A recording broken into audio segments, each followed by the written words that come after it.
Using the cool gear love. No marketing. BS money side price wash. Synth quiz and news. So sit back, relax. Enjoy your favorite crew. Synth Geekery show. Synth Geekery's where it's at. So join the channel and come on for a chat.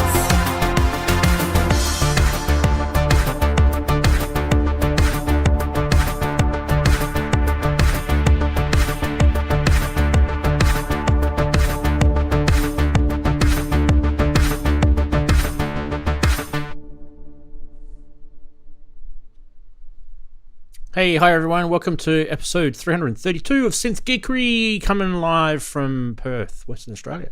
Hope you guys have had an awesome week. It's been weird this week. Hot, cold, busy. How about your week? What's your week been like? Let us know. These guys are about to let us know what their week's been like. I don't know where Andy is. Andy's supposed to be here, said he's coming. In the meantime, we can put the chatties up. How you going, guys? Good day. All right. Yay. Hello, everyone. Fantastic. Oops. All right, let me just put chatties up there for now. There you go. Awesome. Yeah, got a little bit sort of tied up today, getting stuff done for the, family and stuff. So didn't really get a chance to sort of spend time this week on posting and social media and stuff like that. So, yeah. Not giving you an excuse either, because I don't need to.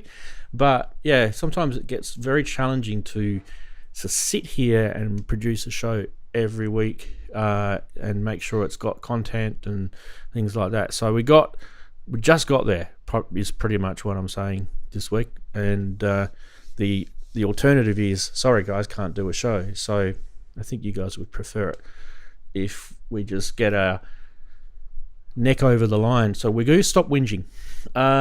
There we go. Right, well, we're going to get stuck into the show. We're going to say, how's your week been? Hopefully Andy turns up in a second. We can, say good day to him. Haven't seen him for a little while. So we'll start with Daren. Daren, how's your week been, mate? Well, it's been very cold, then wet, and now it's warming up. So pretty mixture weather. I like the way we always talk about the weather first thing. I don't know if it's because we're Brits, but there you go.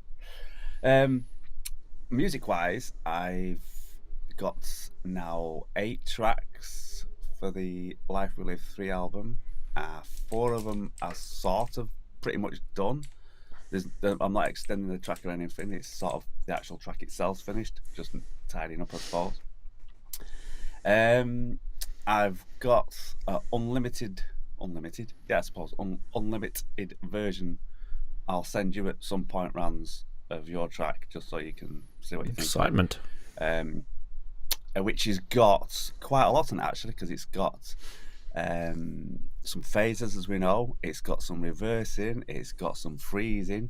It's even got the other half on it, but I'm not going to tell you whereabouts in the track because you'll have to work that out yourself, Ranzee. It's got Foley on it. It's just basically a 140 4 to the floor beat as well. So including all your stuff. So that's different and interesting. I think that's about. And then Saturday came around and we're back on here. So I think, yeah, it sort of flew. Back to a Saturday for your show, Ranzee. Awesome. It did fly, didn't it?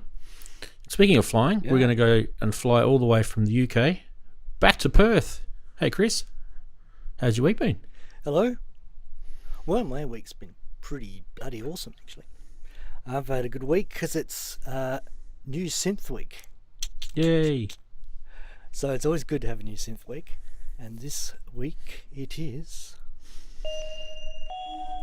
something for your diet. A lovely little protein. So that was the main thing that I got this week.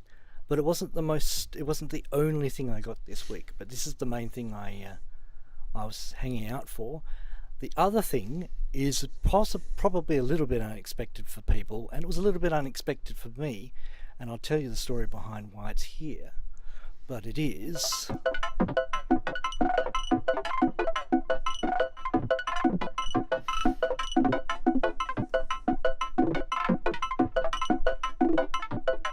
Oh, he's got me, Sim. Yes, ladies and gentlemen, I'm afraid I've pulled the trigger on the Hydrosynth.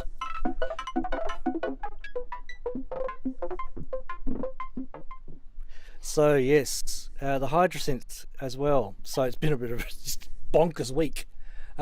Two completely different kinds of synths, and I quite like both of them for different reasons so far, although I haven't given the Hydrosynth much more than a software update and a few playing around with the poly aftertouch pads, which are kind of inspiring. It's I don't have a lot of pad-based melody equipment, so I'm normally conventionally using keyboard, but I found it was quite interesting. I was doing different things than what I normally do on the keyboard, so I think it's a good thing. The little pads, I wasn't sure if I was going to like them, but I do like the little pads on the module version of the Hydrosynth. The actual synth itself is pretty bonkers in terms of build quality, and it was a bit bigger than I expected it to be, and a bit kind of chunkier and sort of quite masculine in a way. So it's kind of an alpha synth, if you know what I mean. It's kind of like it's trying to be the head dog of synths. I could totally get that. So very luxurious, and I'm going to grow into that very, very slowly, because I didn't intend to buy this week. The only reason I bought it is because they were becoming scarce in Australia, in Australian retail stores. When I decided I wanted to get this at the big end of last year, I think I mentioned it was going to be my big purchase for the year. This year, I just kept an eye on the stock levels, and they dwindled, and they weren't being replaced. So I guess they're not selling as well in Australia as the Hydrosynth Deluxe and the Hydrosynth Explorer. So when I saw we were down to just one, I thought, oh crap. So unfortunately, I had to pay full price. So there's no specials on or anything like that. But the other guy, I did get a very good special price on, because this one is B stock. And frankly, I can't tell really why it's a B stock, other than it's a pretty messed up box that it came in. But the synth itself is completely fine. So I got that from Foundsound, if anyone's interested. Hopefully all the rest of theirs that they're selling in equal good condition. If they're not, don't come screaming to me. I can only tell you what my mileage was. But I'm very, very happy with this particular B stock item, and as I said, the money I saved on this enabled me to grab the Hydrosynth while it was still available.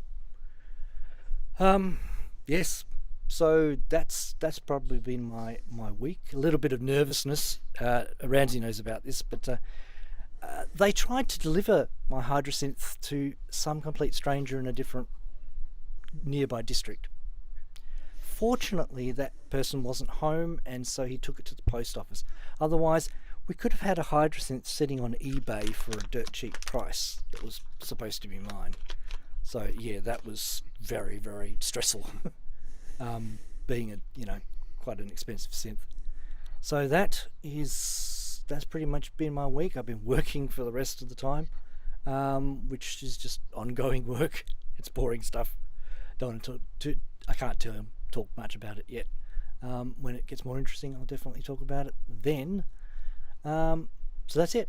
Enough from me. New synths. What more could you want in a week? Awesome. Well, what was the reason why they delivered to the wrong address? Was there any sort of was it just complete stupidity, or is it there was some sort of similar address or something? Well, I have my theories, as you well know. I always have a theory.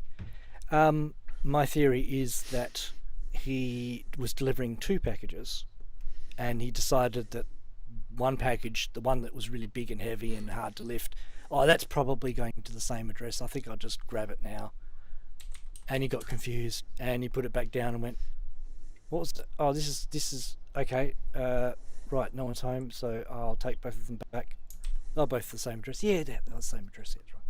I just don't think he looked at the address because it was a big box and it was a hot day. Yeah, I know. Yeah. Loser.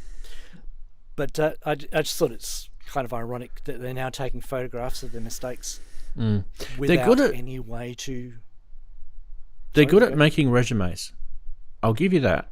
They're really good at making resumes, beating the recruitment system. Really good at that. But when it comes to actually doing the job, I think that's when it doesn't Yes. last too long. Yes. You're saying you're referring to our ready-made workforce here that don't tend to have a slight accent, maybe. Well, I mean, Yes. I'm not gonna turn into a Pauline Hanson right now, but No. But yes, I know. but there are too many people here, not enough houses for them to live in, and not enough jobs for them, and it's somebody's fault. And I think the UK have got the same problem right now too. Yeah. Somebody's to blame. But anyway, look, if they like synths, they're welcome on my show. That's as far as I'm going to go That's the with spirit. it. That sounds like a good plan. Yeah, yeah. I'm all there, No, all it's for there for it's an employment frustration I've got where Yeah. And I've had it. It's not a recent thing. I used to work in a different country, and I had the same problem over there with the same type of people. So it's been like that for a long time. Very, very good at writing resumes, not very, very good at doing the job. Very skilled at getting jobs, not so good at implementing them. Yeah. Yeah. I actually, It's a bit there was an interesting thing that happened the other day where we found out there was an Uber driver who was pulled over by a cop, and the cop found out that he had a driver's license and everything all checked out, and it was kind of everything was above board. Gave him the speed. I don't know if it was a speeding fine or some sort of traffic offence, but the cop had that ick. Got back in the car and had an ick about it. It was just kind of something didn't like it was. The cop sat back in the car, jumped onto the computer. Something doesn't smell right. Something doesn't smell right with this, and started digging into it. Basically found out the guy had an international driver's license, right? And looked into it and thought, okay, cool. You can transfer those across to Australian driver's license. That's no problem. Yeah, all good. But still doesn't seem right to me. This guy was driving like he doesn't even know how to use a car. The rules. So then he dug a little bit more, and then he found out that the international driver's license was fake.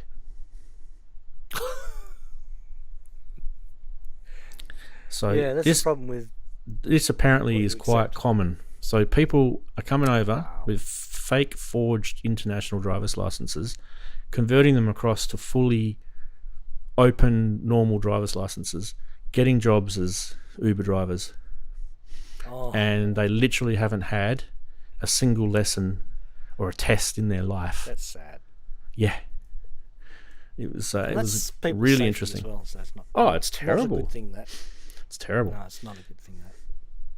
Anyway, enough about that. We're going to talk about synths. We do have some news this week. We do have some price watch, which Andy's put together, and Andy slept past his alarm clock, so Andy is going to be the chat box tonight.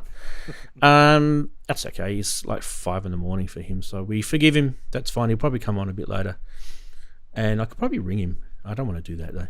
Anyway, so what are we going to do first? We are going to do Synth Quiz, and this week we have a different Synth Quiz master. So get excited, people. Here we go.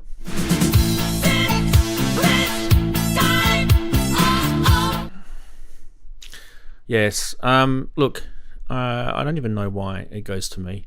It shouldn't even go. I'm going to put it there. It's going to go there because we share the love in this show. Now let's just make sure we've got the right.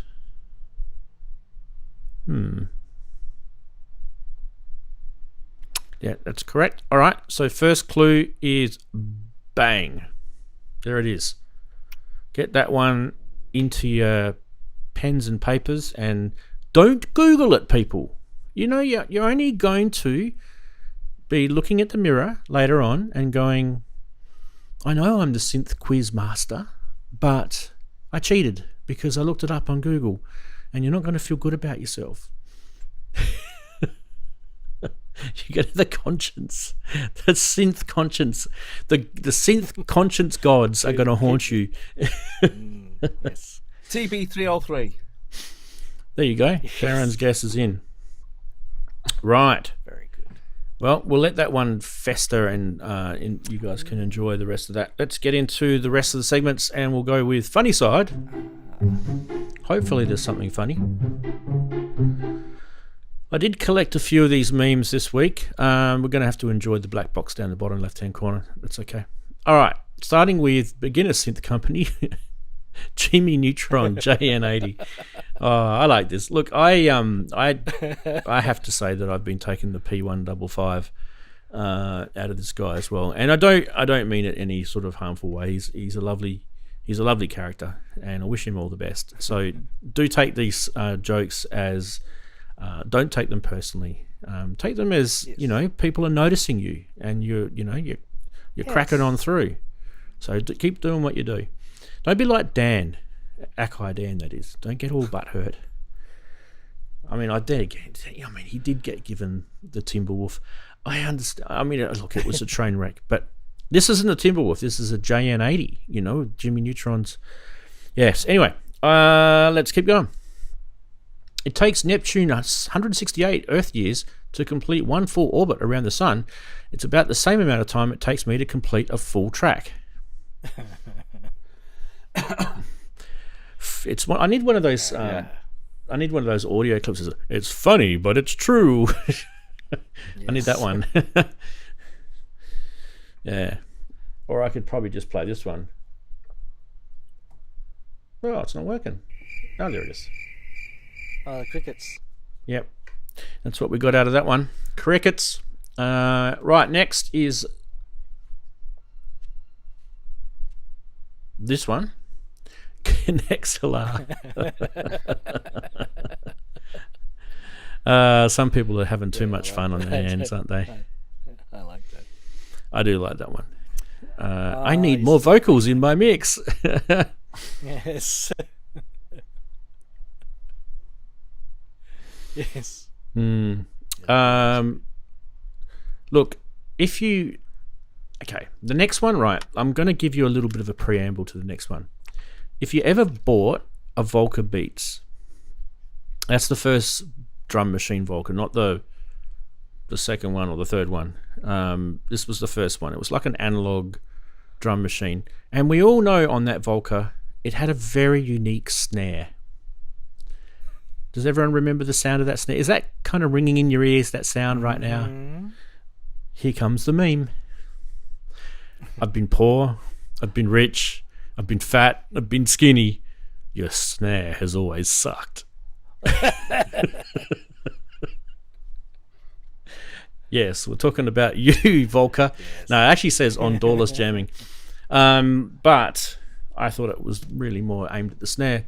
But why don't we release the poll into the chat and you guys can vote? !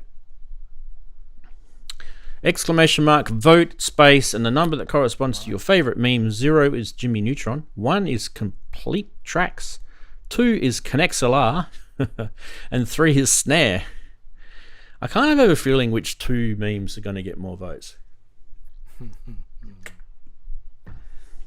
But I've been wrong every single time, I swear. Chris, Daren, I have a perception about the synth community and it's completely wrong. You're never sick of being surprised, though. Keeps us honest. Well, okay. Clear enough so far. Votes are coming in. Yes, good. Some balance. Eric, voting for the donkey. Gotta love Gotta love a donkey. Gotta love a donkey vote, Daren, don't you? When you go down to the polling booth. Well, exactly.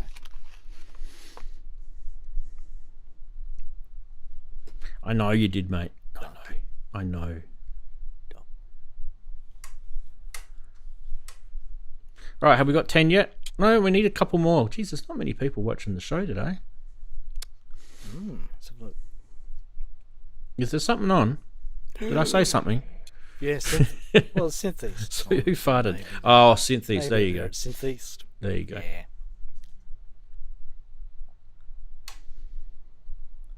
If you're there at synths, Donald wants to vote for all the things. All right, I think we'll just end it with two under what we normally like to get. All right, let's do that. We're going to end it, and the person who voted for ConnectXLR, give yourself a pat on the back, because that's the one that won. That's the one that I thought would win, actually, because I thought it was funny. Actually, probably should be a product. I mean, it's a pretty cool name. I'm not going to lie. Yes. Right. Okay, let's get some news happening. Not a lot, but there is some stuff to show you. The thumbnail's a bit of a giveaway. Thumbnail's a dead giveaway. Yeah. You guys heard of this Love Hulton guy, right? He makes these custom... Have you ever looked at his website? Crazy shit. Actually, I might share it with you guys, actually. Okay. Yeah. Some crazy stuff. Just a bit of background. I'm not familiar with the guy, so... Yeah, he does all these sort of weird custom synthy stuff. I'm just waiting for Google Chrome to decide to get off its ass and work. Oh, quite nice woodwork. Bit of a... This was a design. customer that asked him to do this for him. So what you're looking at is actually a Decade's Dream by Black Corporation, and it's been mounted into a custom-made wooden case, box, chassis, whatever word you feel better with. And it's the thing up the top is the thing that's got me scratching my head. I think it's an oscilloscope. Anyway, you're about to find out, because I'm going to play a video. And that video is indeed related to this. I bet it weighs a ton. Yeah, and afterwards I'm going to show you the website. So let's get said video happening. Okay, don't know why I can't see it. Don't know why I can't see it. What's going on? Hang on a sec. I thought I clicked on you stupid computer thing. Sorry. Software problems. Alright, here we go. We're going to do it again. Bang. What? No. No. There. Yes.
Well, there you go. There is the custom jobber by Love Hulton, and he's done it for a client. So you're thinking to yourself, I want to buy this. This is really cool.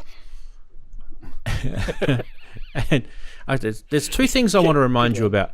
The first thing is you're a musician, and the second thing is open up your wallet and have a look inside it, and refer back to my first comment.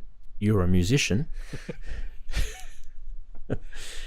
I'm being facetious. We're not made of money. The price that this thing is worth is $12,000 US. If you want to get him to make one, the D.T.H Dream itself is probably, I don't know, it's probably 4,000 or 5,000 US, isn't it?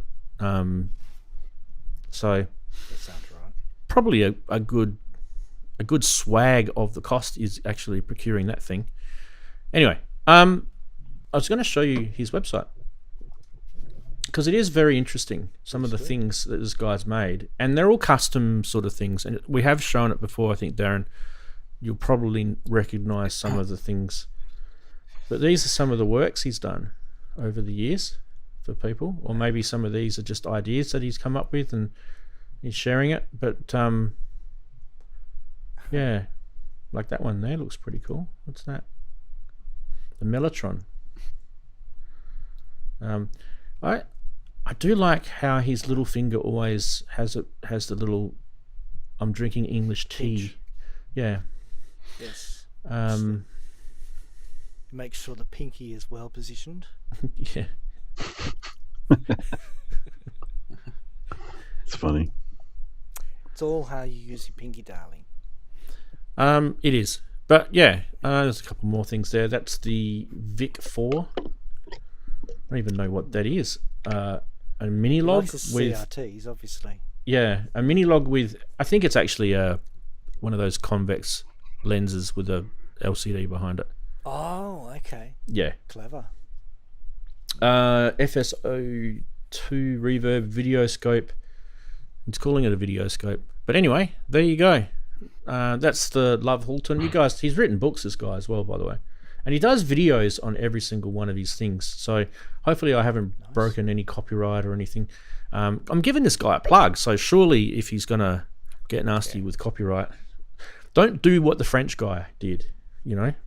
Remember that we're giving you a plug. We're not stealing your content. And, you know, you never know. Someone might buy something off you because they saw you on my show. So be nice. Anyway, there we go. Guys, Well, your he's not comments French, and probably thoughts. okay. So.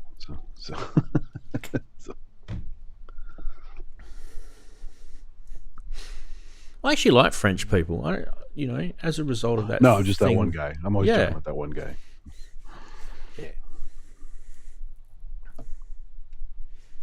Actually, one of my favorite musicians is French.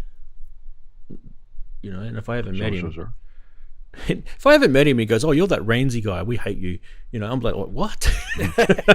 What have I ever done?" You made fun of my flying car. He shouldn't. He should not get angry with that. It was Pink Floyd music too. I don't know, like, you know. Yeah, I know. Probably laughed at. Yeah. Visit my shorts on my channel if you want to watch that. It's actually not that far down. Andy, comment from you? Because hi, Andy, by the way. Hey, how you doing? Sorry, I got delayed. Yeah, that I remember this guy from before. Some of the stuff he worked on, and he's very industrious. Some would say clever in some instances. This definitely looks homemade, right? Oh, it's custom. The house. He's I not mean, like hiding. really homemade, like a wood shop or something like that at home and stuff like Yeah, that. But he's not hiding it from us. So, and it's a 70s instrument, so he's given it a 70s look, which is interesting as well. Yeah. But yeah, it's a little too whimsical for my taste. But it's cool to have it mounted in something that's probably a little more, I guess, for lack of a better term, impressive looking than it would be if you just had it sitting on a table, you know. But yeah, I don't know. The markup is pretty high. I know it's custom work, and the guy puts a lot of time into it, but definitely not for me. But I'm glad people are doing fun things like this out there. You know? I can tell you it's a one-off, which is why it's got that price tag. So Yeah. whoever's bought that, if down the track he wants to sell it, he's probably going to be able to command a pretty decent price for it. Well, it's like when Ty Owen buys a customized synth, like an all white something or other that was normally not white. He's going to pay a lot of money for that. Mm.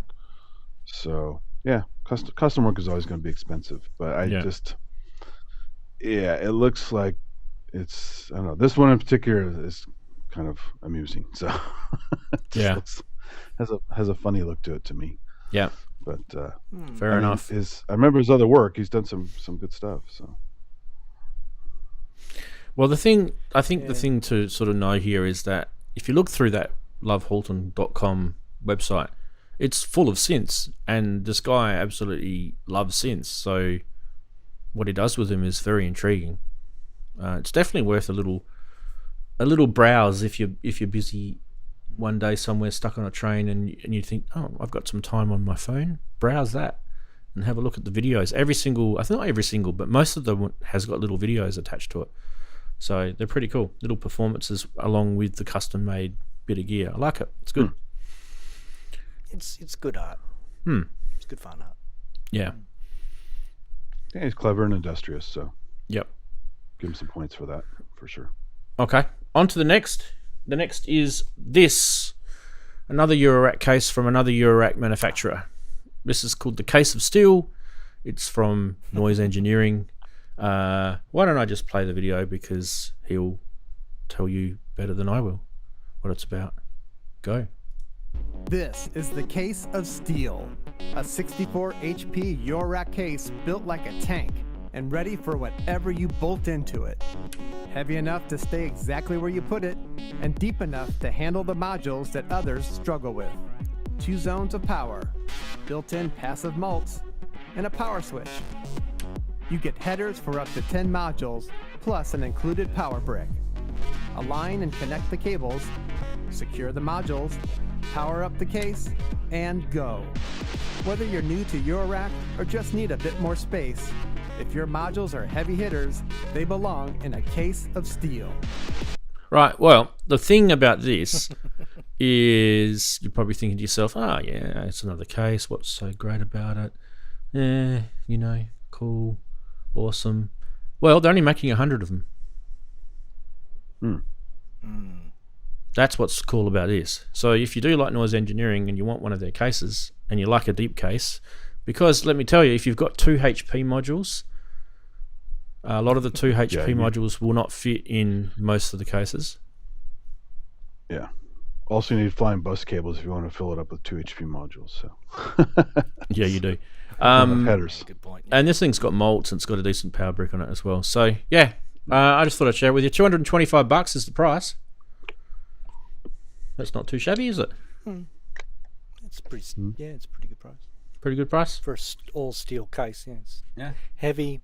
Yeah. With only 100 and being that heavy, you're probably going to be wanting to buy it if you're in America.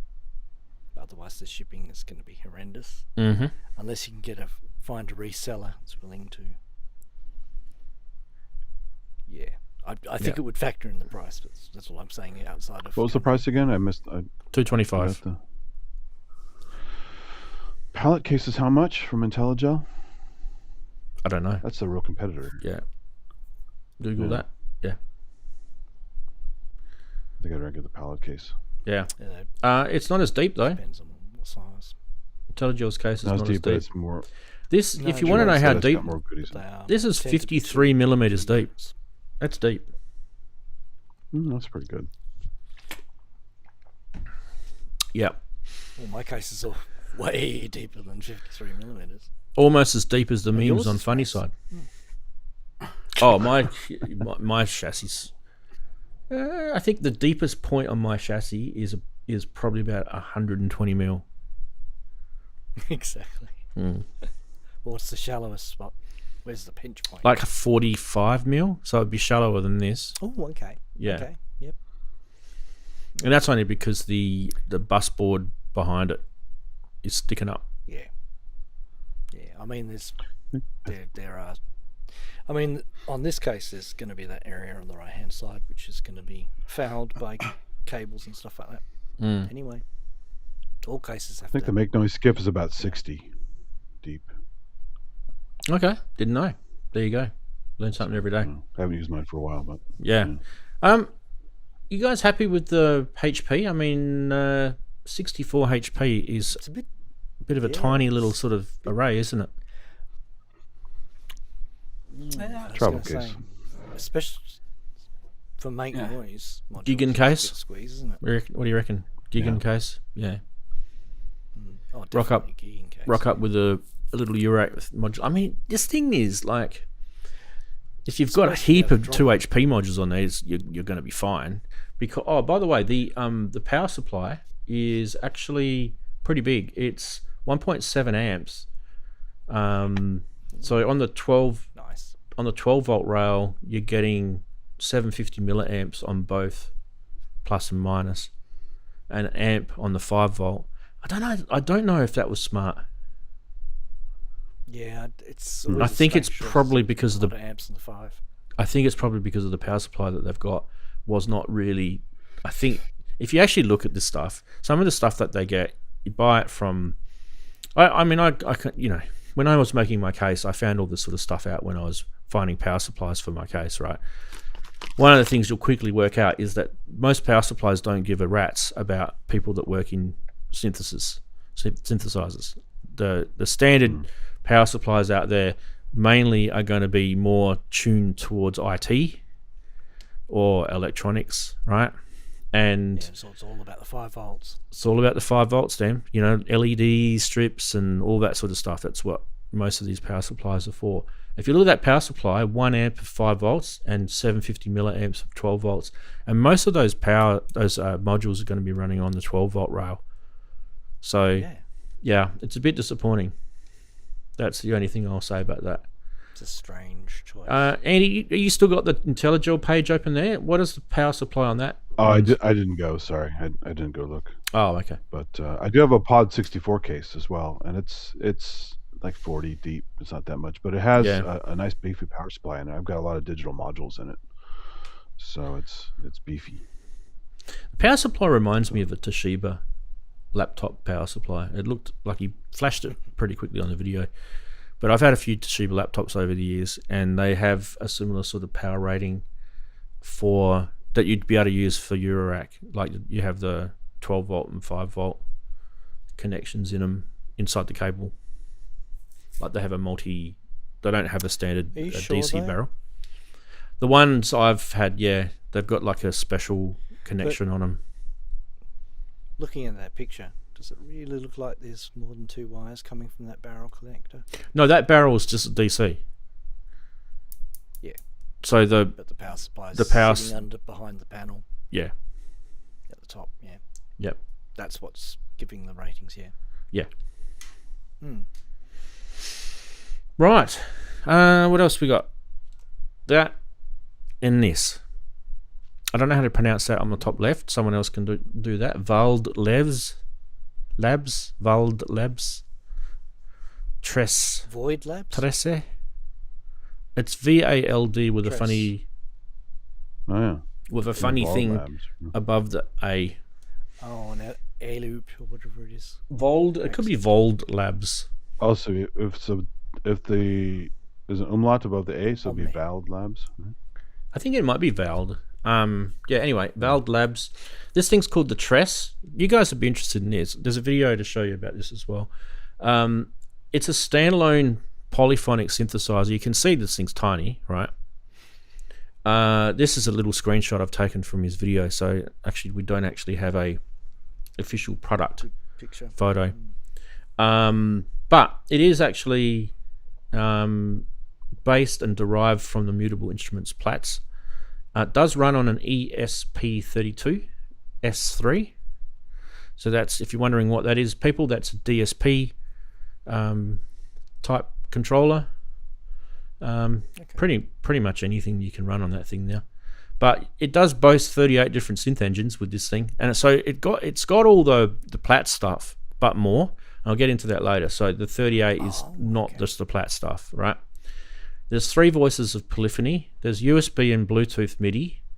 as well as a fair amount of controls you can see on top, which is pretty small, but it's fairly knobbaged for that small form factor anyway.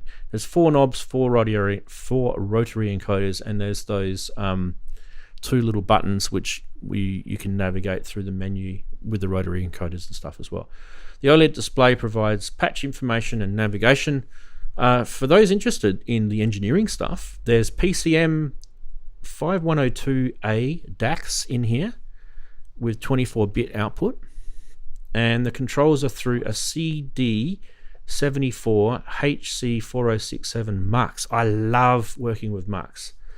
And then they've got the MCP 23017 expanders. So I don't really know much about that particular MUX and that particular expander, but I've been working with MUX and multiplexers and stuff since the 80s, and I love doing that shit. And basically what it means is that when you've got a small amount of analog or digital outputs, you can run those outputs through a MUX and then an expander, and that then is able to split that into more functions for you. That's really simplifying it for everyone. Or the reverse. Yeah, or you can combine. Yeah, like I use it. Yeah. Yeah. Well, this is obviously what he's doing though. He's doing it for that reason. Yeah. Anyway, more about the synth engines. As I was saying before, there's 24 from Platts, and then okay, so let's talk about what Platts has got. Just to remind everyone, it's East Coast, phase distortion, all 3 DX7 variants, terrain synth, string and chords, chiptune, wavetable, speech, swarm, particle, both ring modes, 3 drum engines, a whole library of that. Then there's 14 custom engines built from scratch with Carplus Strong, with an excitation morphing from noise through impulse to tonal. There's a byte beat with 8 classic formulas and pitch tracked rate. There's a CZ phase distortion into Casio style with 3 phase distortion shapes. There's a super saw with up to 7 detuned oscillators and pulse width mod on that.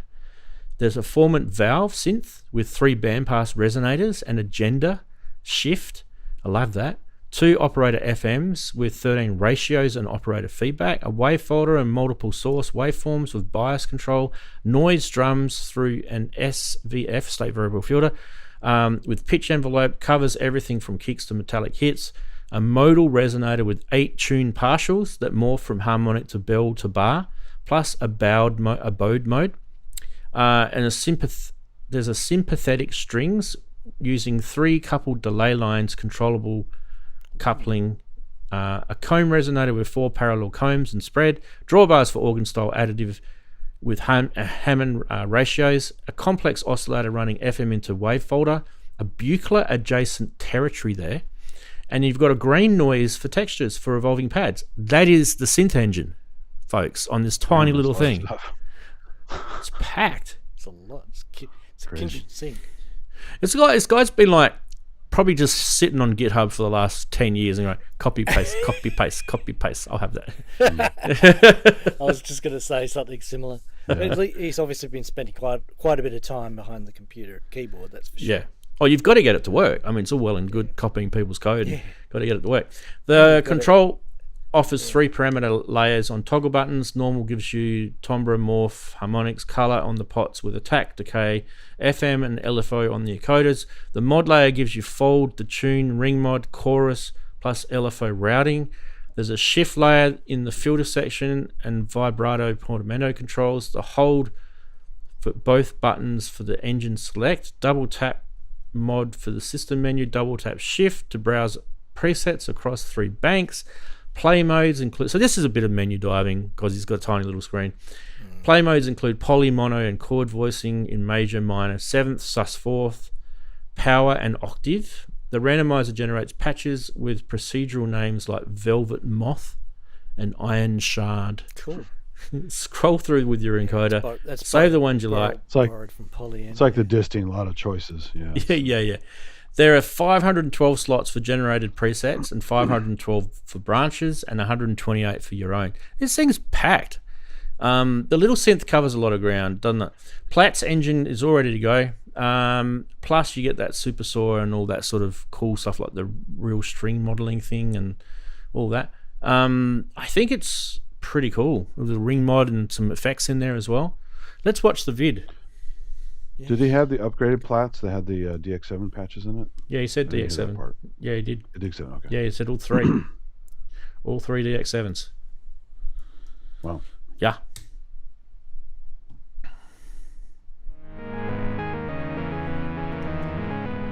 I'm not going to watch all 5 minutes, but let's have a look. Not me!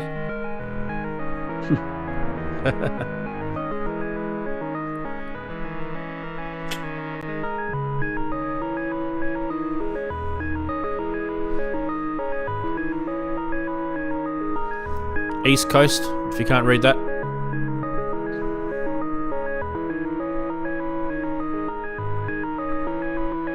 Adjusting the FM.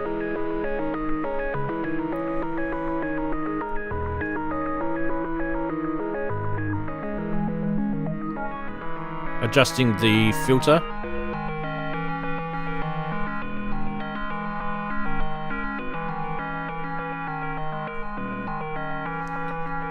Alright, let's scroll a bit. He's stuck on East Coast, is he? Please don't be stuck on East Coast for the whole video. He is. Okay, there you go. He's stuck on East Coast for the whole video. It's a problem, isn't it, Andy, to be stuck on the East Coast? Could be. In this weather, it could be. Yeah. You're stuck in a blizzard. Prices TBA. I didn't get a price on this thing. There's nothing on his website anyway. There is a YouTube video. It does go into a fair bit of, which is where I got most of that information about what's actually in the synth, was actually on the comments of his YouTube video. He does say happy to answer any questions about it, so contact him through his website or comment on the video if you want. So I'm waiting to hear back from him, and I'm very interested in this because I kind of feel like this could be a cool little box, Daren, just to have lying around, and controlling it with MIDI because it's got Bluetooth MIDI. I was thinking that'd be cool. That even for live, your cases can't take too much in your case. So yeah, wow, listen, you've got a heck of a lot of MIDI. Yeah. I like it. Like I say, it's small. Cool, what was the compact. processor base again? Perfect. It's got ESP32. ESP32, yeah. S3. S3. So yeah. do you think he's pretty full up now with all that stuff in there? He does talk about it using. I was reading his little. There was something about it somewhere here. Whereas he does talk about 32. Here we go. The 3-voice poly on the ESP32 is tight, but it works, running at 32 kilohertz to keep the CPU headroom solid with 0 dropouts. There you go. So he does talk about that specifically. Mm. But as far as that code storage and stuff, he's got to be pretty full, right? All those algorithms. Flash memory. Yeah, don't know. Yeah, quite a bit on those. I mean, the mutable instrument stuff. They ran on the smell of an Ollie rag. Those they really did. Yeah, you got to remember when they were written. Yeah, when Emil wrote them. So quite in the early days. But all the other stuff on top of that was added. Yeah. Yeah, that's true. You got a point there. Mm. Yeah, it's not beefy. That I'm complaining. It certainly has plenty of stuff. So I'm just curious if it would be full at that point. But the problem you've got with these DSP type pick control, whatever you want to call them, digital controls, is that if you go with a better one or a bigger one or a faster one, you're going to run into problems with running the code, because sometimes the code is built for a certain clock speed or a certain speed. Yeah. Especially when there's optimizations involved. Like, someone did some sneaky code that only works if it's running at a particular CPU speed because the number of instruction cycles has to equal a certain number. Yeah. And we fell into that sort of stuff years ago in the 80s when we were playing around with Commodore 64s, and you had PAL and NTSC connections on the video. Rastering rates and stuff. Yeah, and so some games would actually play the music faster. Yes. Mm-hmm. Yeah. Depending on what type of connection you had. And then, obviously looking at headroom of code and things like that, those in the old days, you used to be able to sort of just you'd swap code in and swap code out at a really fast rate, whatever the clock speed your system can run at, and sometimes that can give the illusion that it's running multiple things at once. And he does talk about using that multiplexer, so not sure to what degree. Not sure to what degree he's using it. It could just be I/O, which would be the sensible way of doing it, but you never know. It could be putting instructions through it. So we don't know how much it's going to be. No. Whereabouts is it based? Do we know that? I've got his website open here. Looking to see if there's an address on here. Ian will love this because there's no address. You'll have a little rant about it. That's just, this is it. Yeah, no, there's no... I can't find any information on there, but someone in the chat will be able to deep dive. Look, I'm just doing it on a YouTube stream, so I'm not going to sit there and deep dive into it. Someone else can do that. Yeah, someone else can dive in. Vald Labs, VALDLABS.com is the website. Nothing about this is on there, so you'll find that we actually did show a product from this guy a while ago. It was called the sequencer or something. It was kind of like a desktop module sequencer thing with all sorts of OLED. A while ago we showed it. It's on his website anyway. You can have a look at that. Yeah, interesting fella. Obviously busy with the computer. It'd be fun if you included a bunch of wavetables. So instead of Waldorf, he's the Vald Labs wavetables. Yes, it could be a pun on that. I assume, do you know if that's laser cut wood that we're looking at there for the case, Rans? Laser cut wood? I don't know. There's a little bit of... What it looks like. Just on that bottom left. It's like this sort of end grain of wood coming out of the USB connector, which is sort of makes me think it's laser cut. I just zoomed in on that. Cut. Well, I'll go to the full screen with the video. You can see that's the video. That's where I've got the picture from. If that helps like or an not. iPhone shape. He's broken his iPhone and turned it into a synth. There you go. That's it for news, by the way, everyone. That was my 3 things that I decided to pick out of the. By the way, I don't know why it says consequencer on there. It's not. It's the. I've typoed that. It's the tress. Does that fix it? Trees. 1 0 Trays. and Truss. That looks like truss. There it is. Yeah. Google API at its best. Yes. That's it for news. And we do, Andy, we do have Price Watch. But before we go across to Price Watch, why don't we do this? Ooh, another Synth Quiz. Hang on a sec. No, I'm actually fixing Andy up so he's not missing out. There we go. Andy's there. Hey, what we're going to do is we're actually going to do Andy, how's your week been? You ready? Go. Sure. Not too excited. I've actually been damn cold here. When it hasn't been pouring rain, like buckets of rain, many days in a row, it's down in like the 30s. Last night it was down to like 36, 37 degrees. So basically very close, basically freezing, close to freezing. So cold for here. I mean, I've obviously people all around the world and people in the Midwest, especially and East Coast, that have like sub-zero temperatures, sub-zero in Fahrenheit, which is even colder. Yeah, it's pretty wild. It's pretty cold here, pretty wet. But other than that, just keeping busy. Too busy actually to do hardware jams and other musical stuff. Just kind of in limbo right now, trying to get some time to do some stuff. But I haven't bought anything, haven't made anything. Just I did get a chance to grab some Price Watch goodies for you, but other than that, I've been too damn busy. So we'll be using those, Billy. Yep, fantastic. Thank you for that. Awesome. Well, we'll do the second clue for the quiz. Why not? Sounds like a good idea, Chris. Yeah. So we'll pop that in now. Yeah. There it is there. Bulk dump. Oh. I did one of those earlier today. Yeah, I was going to say that's a perfect setup for a joke. What do you guys think I'm talking about? I'm talking about a SysX one on a one of the old synths. I'm always. Where was your mind going? Exactly where it's supposed to go. All right, well, why don't we do Price Watch? I think it's a great opportunity because we just talked about it. Let's do it.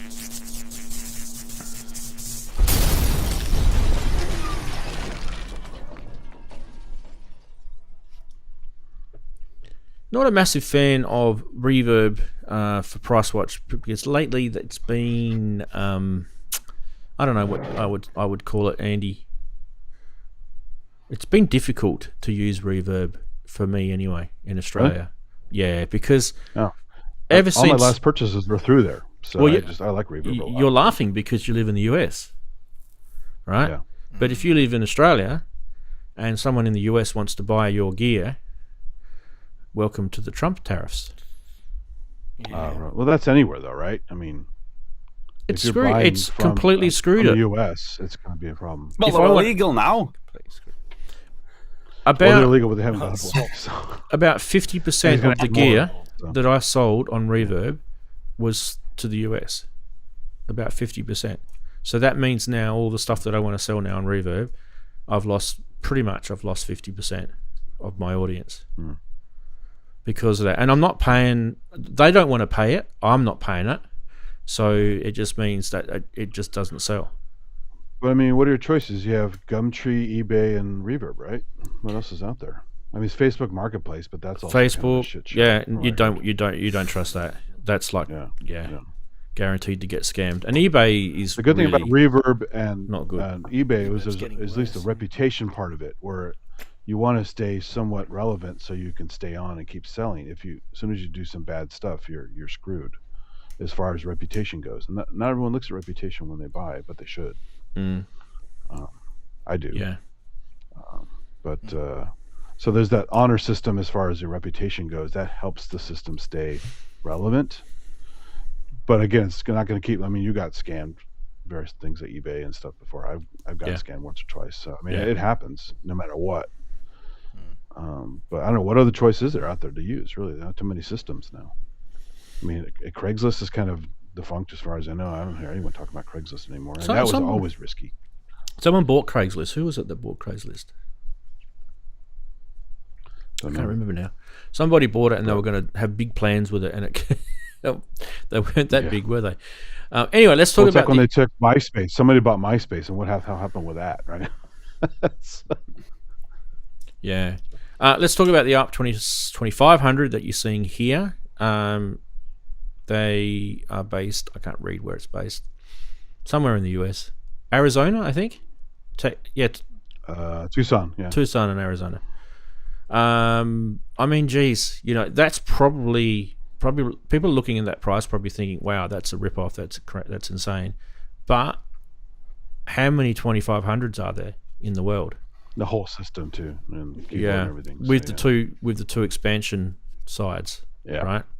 That's the other. Ooh, look at that. Yeah, because you can get 2500s with just that middle part, and you can get it with the keyboard in the middle part. But this has got the keyboard, the middle part, and the two side parts, the two expansions. So that's pretty insane. This is why when you lived in the 70s, Chris, you probably should have bought yourself a 2500. Yeah. I mean, mind you, we we had were trouble affording it back then. Yeah, we were still putting Lego together, but I mean, Exactly. I still haven't seen one in person, and I barely even saw 2600s until fairly recently. So I didn't even know what as far as I'm concerned, these are super rare growing up. They are rare. Yeah. I mean, I saw one in videos, on TV, things like that. Incredible. Right, that was a good one, Andy. Next one you've shown me is this one. Yeah, look at that price. DX1, 142 grand. Going up. Yeah. Now I don't know. CS80 territory now. I don't know whether that's what they're worth, personally. They're up there. Where's this? Austria? They Is were it? talking about the. I forgot. Let's see. I can't actually read that. Zug, Austria. Yeah. Yeah. Imagine the Trump tariff on that. buying that from, like, if you lived in the US, you bought that from the guy from Austria. Imagine that. That would be insane Yeah. on 142 grand. Also, you have to consider, It's a small car. you know, the power supply, right? Because obviously it's used there. Unless you used a converter there, Unless it's already you have to converted, always yeah. worry about the conversion. Mm. Yeah. Yeah. So I don't think that price is realistic, though. Personally, I feel no, like it's unless it's like pristine and has some like some special owner background or something like that. That's crazy. Which there is one coming up. Has a special owner background. yeah, there is. This guy reckons in his listing, he says that only 140 were ever built, but I mean that could be true. There wasn't a great deal of DX1s, I know that much, but I've never actually checked to see how many. I'm not that into it, so don't shoot me. Well, there's one of those open Manny's in the studios chat, down isn't in he? Australia. Manny's in the chat. Yeah, Manny's here. No, I didn't. He would see know. it. Manny's all over this Is stuff. he? Okay. Yeah.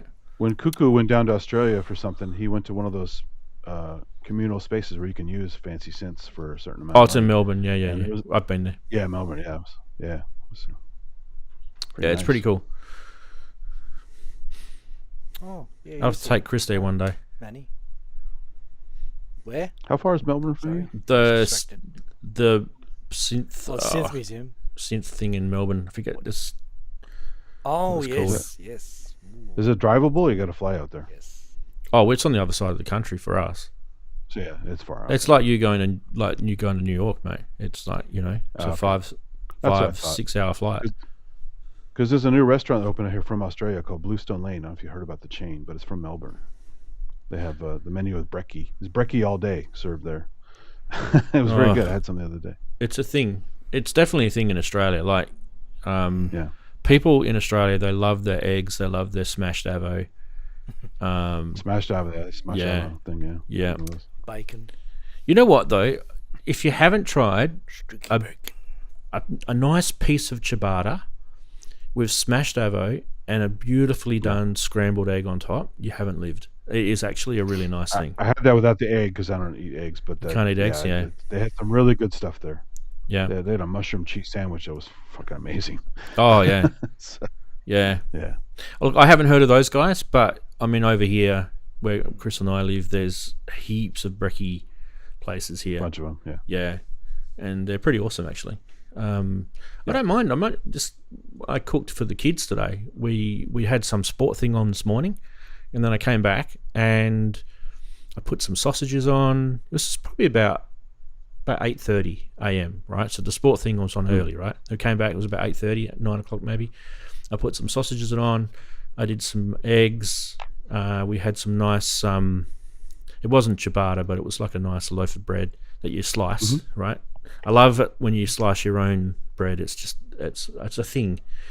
What Get else a did bread we do? maker too. That's even more fun. You get the Yeah. bread maker, it bakes while you sleep, and Hash browns, Sound of slicing bread. hash browns, and some sautéed in butter sliced mushrooms, and that was yeah. that kept me going all day.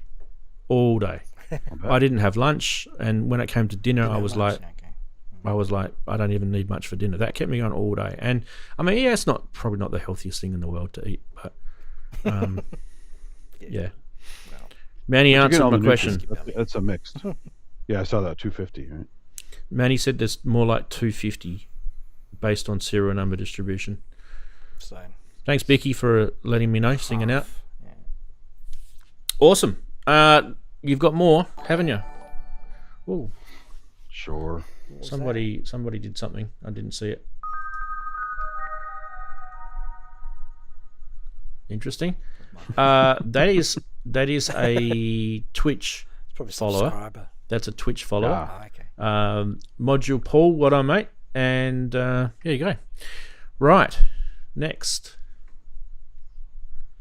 we're going to go with this one. Rick Waitman's There you Korg PS3200.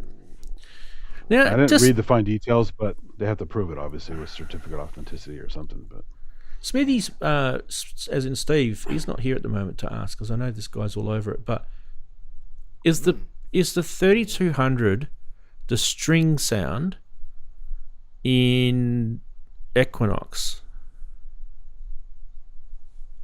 You know where they do the octave sound? It goes that I'm pretty sure is a Korg. I thought I heard what it was before. I don't remember though. I don't know if it's the 3200. Someone in the chat will be able to let us know. It's one of those. He didn't use the Eminent for that. No, he used the Korg. That's a definite. I know it's definitely a Korg. I just don't know which one it is. Which 3000 series Korg it is. Definitely a PS series. 43 grand though. Wow. What? Yeah. That's insane. Hey, we were laughing at those connectors. DNA on it. So.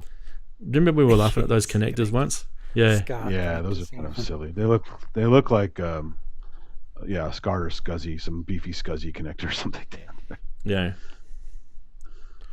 Yeah, that's cool.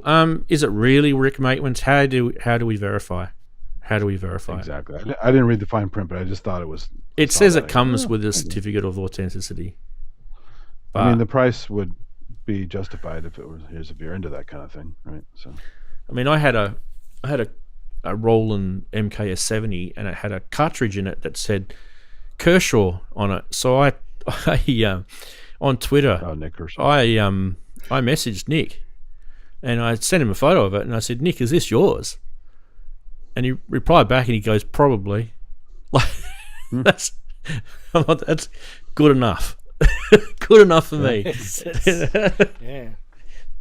That you framed that tweet, did you? I've got it. In a picture frame. I've got it screenshotted put somewhere. it on me wall. Anyway, certificate of authenticity. Yeah. Certificate of forgery. I mean authenticity. Next, we are going to look at the Roland Space Sound, the RSS 8048. You should do that thing with your voice, Chris. RSS 8048. 18 grand.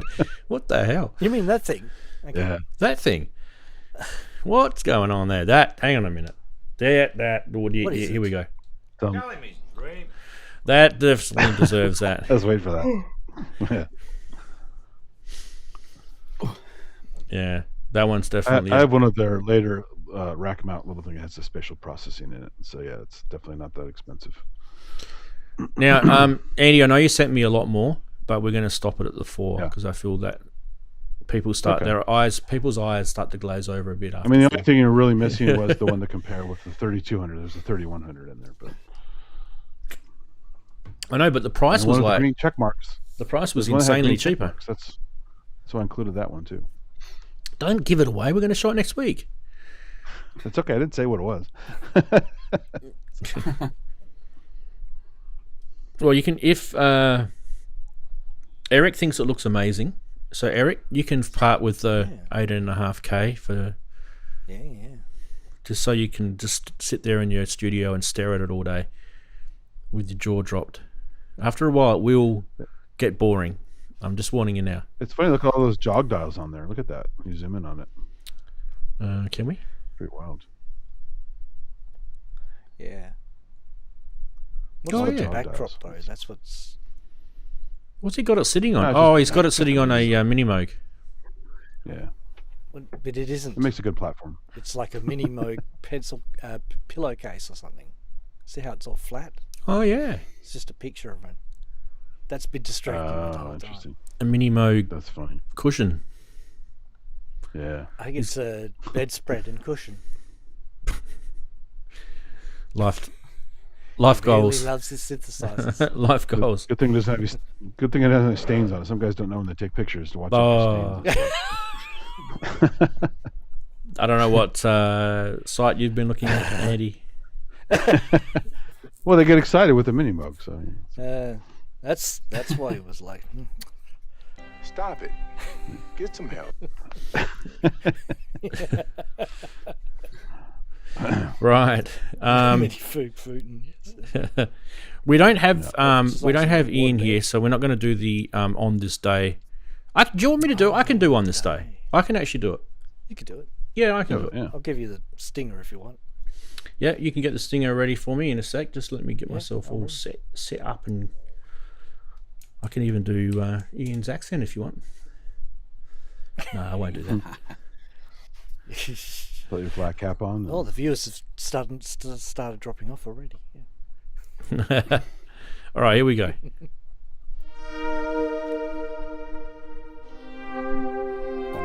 On this day.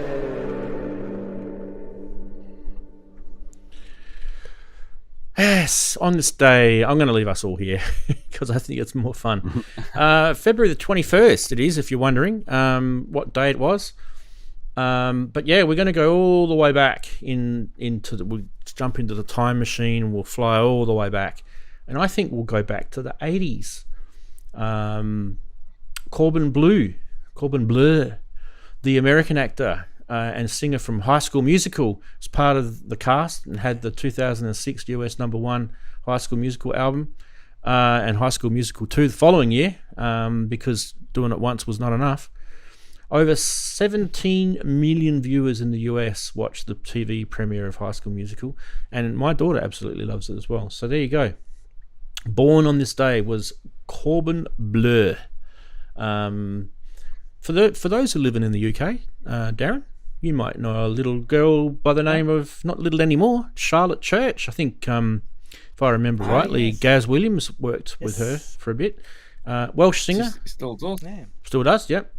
She had the 1999 UK number 34 single Just Wave Hello. I remember that too. And then she had the better hit 98, which was Voice of an Angel. That's a pretty good song, actually.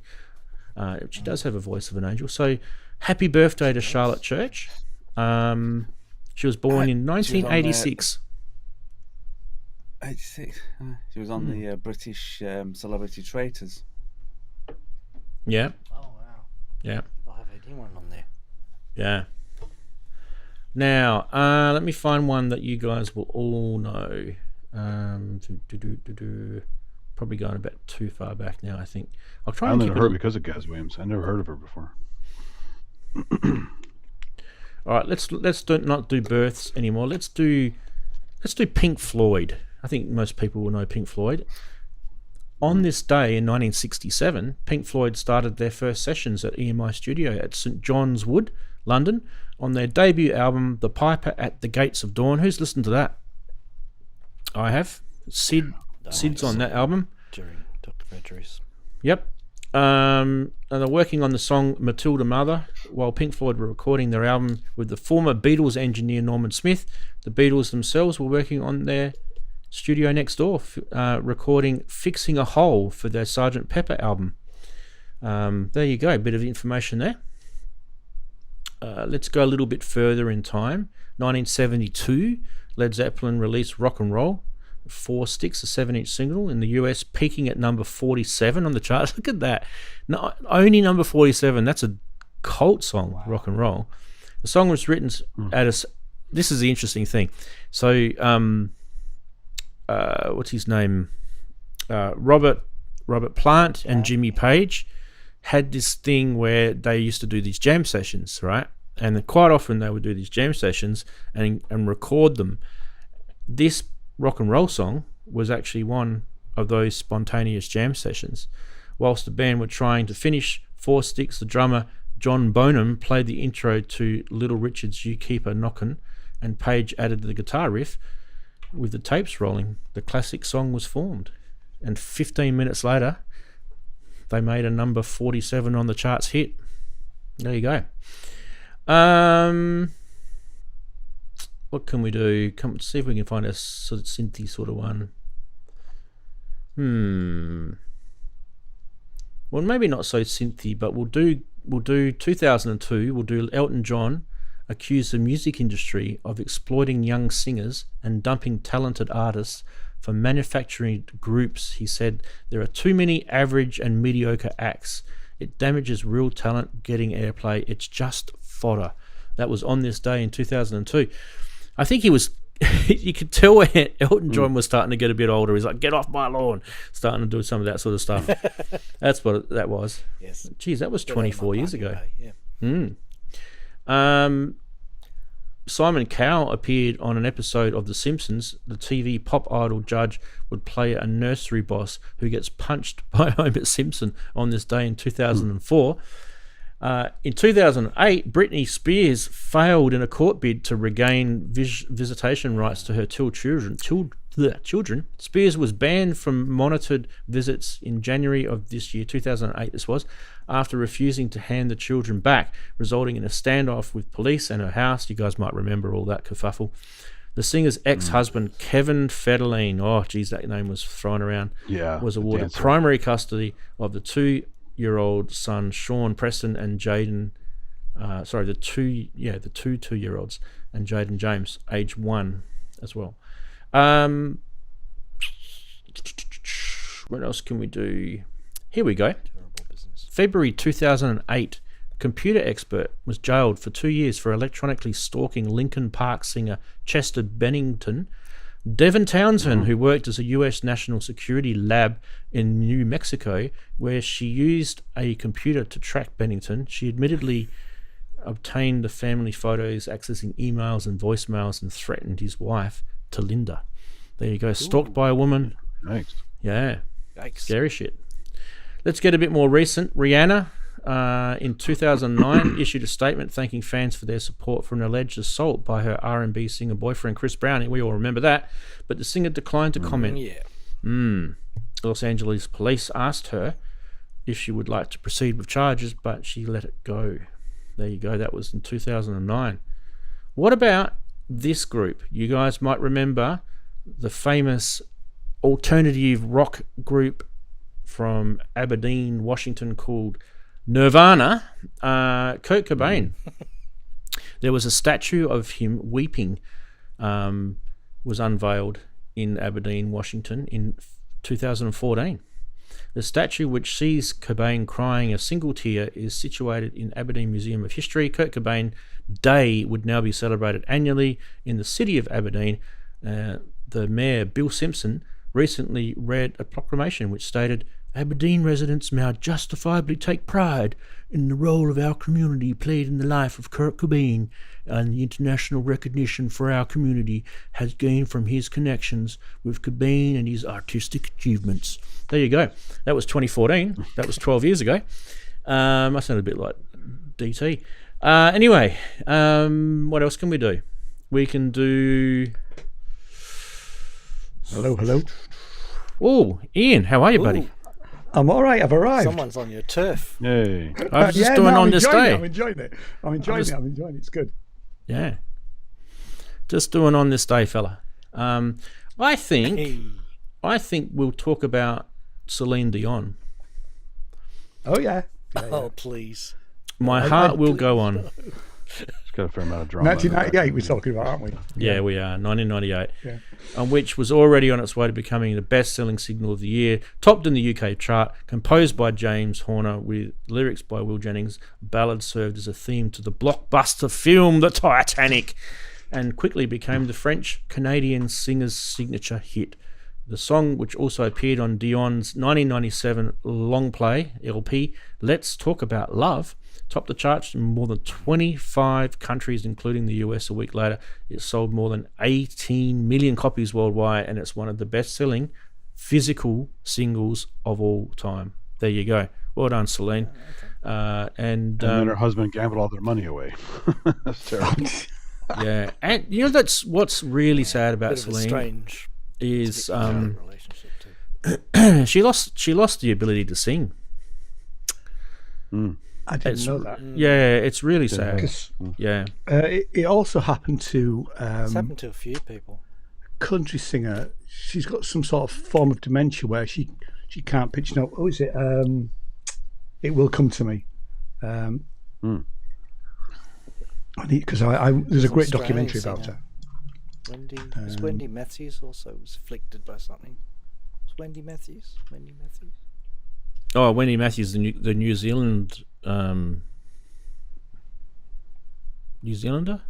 Wendy Matthews? Linda I Ronstadt. thought she was. Oh yeah, What Linda It Comes to Ronstadt. Me. Oh, Yeah. Linda Linda Ronstadt. Ronstadt. Really sad. There's a really sad, poignant documentary about a couple of years ago, and she was sitting around with her cousin, her nephews, and she's just trying to sing, and she knows that she hasn't, that she's not pitching it properly, you know. And it's such a great voice, and it's to do with a form of dementia that she's got. Really sad. Now, Ian, I want to turn the sadness into a bit of a giggle, because in 2012, the Russian feminist punk collective Pussy Riot Oh yes. staged a performance inside Moscow's Cathedral of Christ the Saviour to protest the re-election of Vladimir Putin. Donning a colourful balaclavas, the group was escorted out of the building less than a minute after their performance began, and 3 of the women were arrested and charged with hooliganism.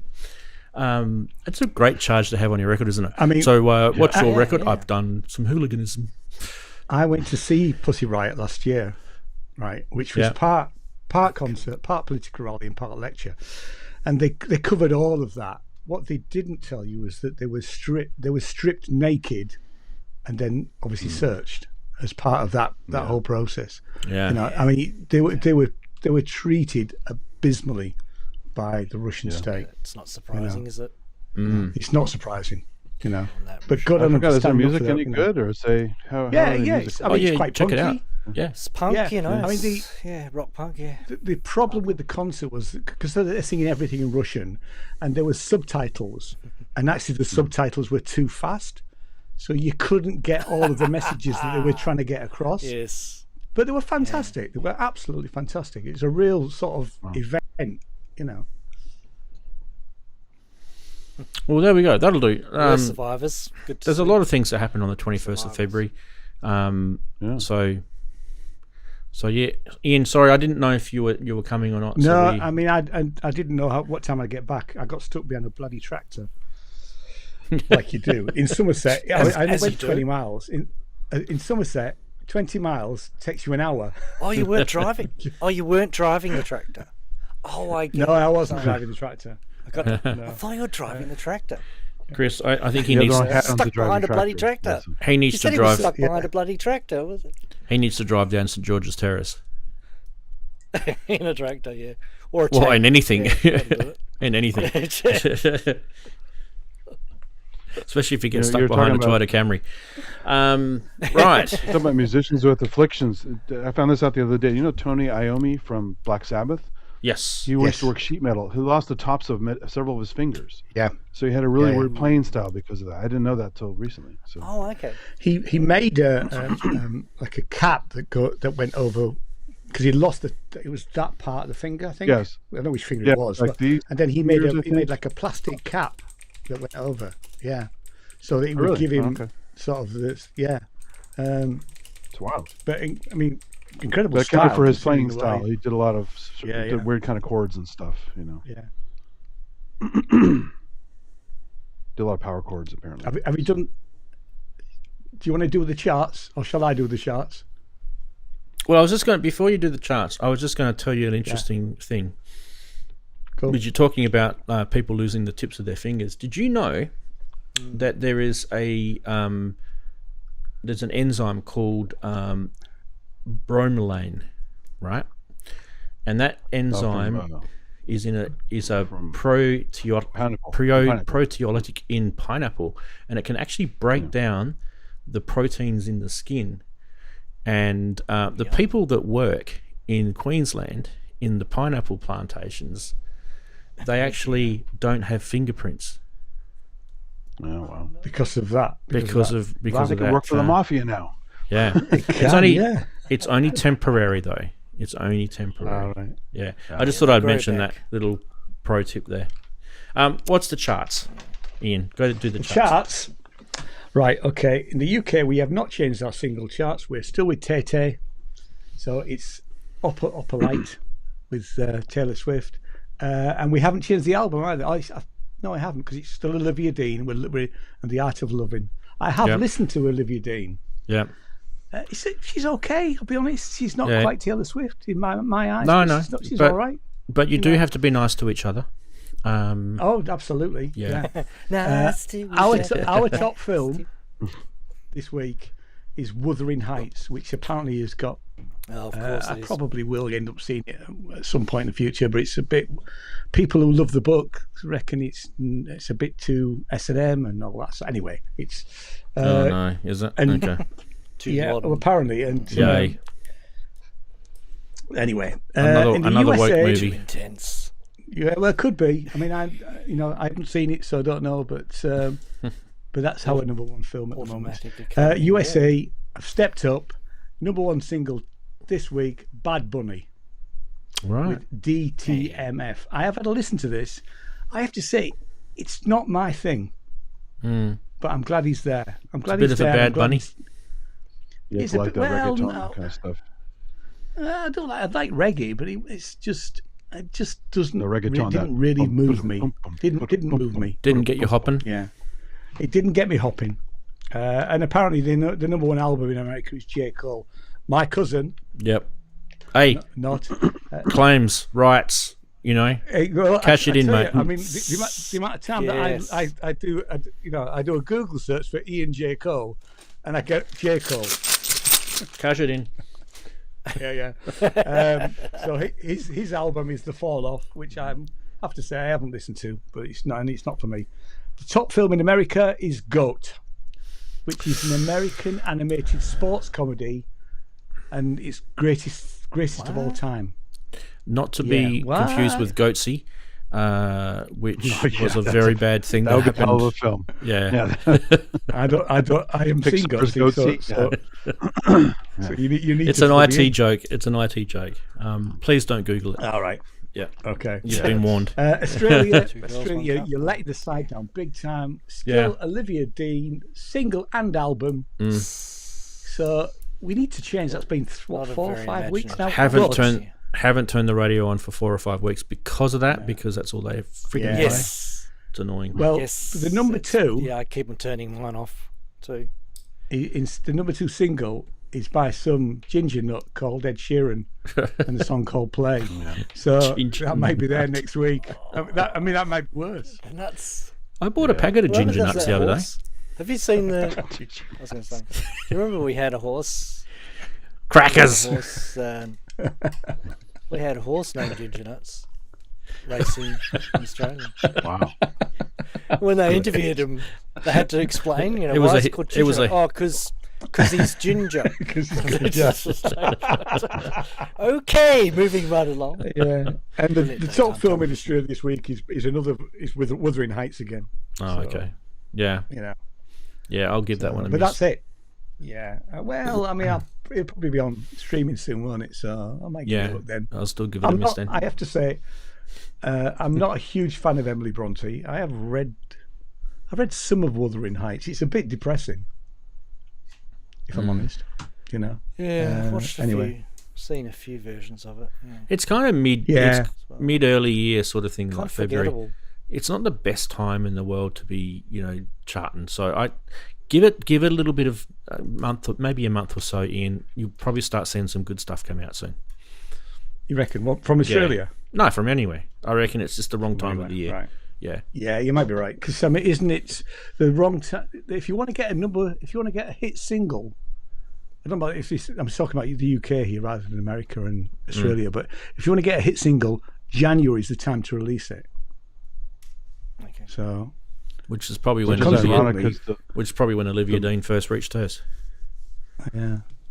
it's ironic There 'cause you the go. movie industry generally has crap in January. In fact, some guys have coined a phrase called "fuck you, it's January," meaning here's some movies because that's Yeah. all we got, right? Yeah, yeah. So, Yeah. It's school holidays. You got to get the kids to do something. Here's some movies. Yeah, exactly. Yeah. basically. All right. Fantastic. Parenting. Cool. See, tag team, Thanks for Fist bump. filling in. fist bump, That was quite good, yeah.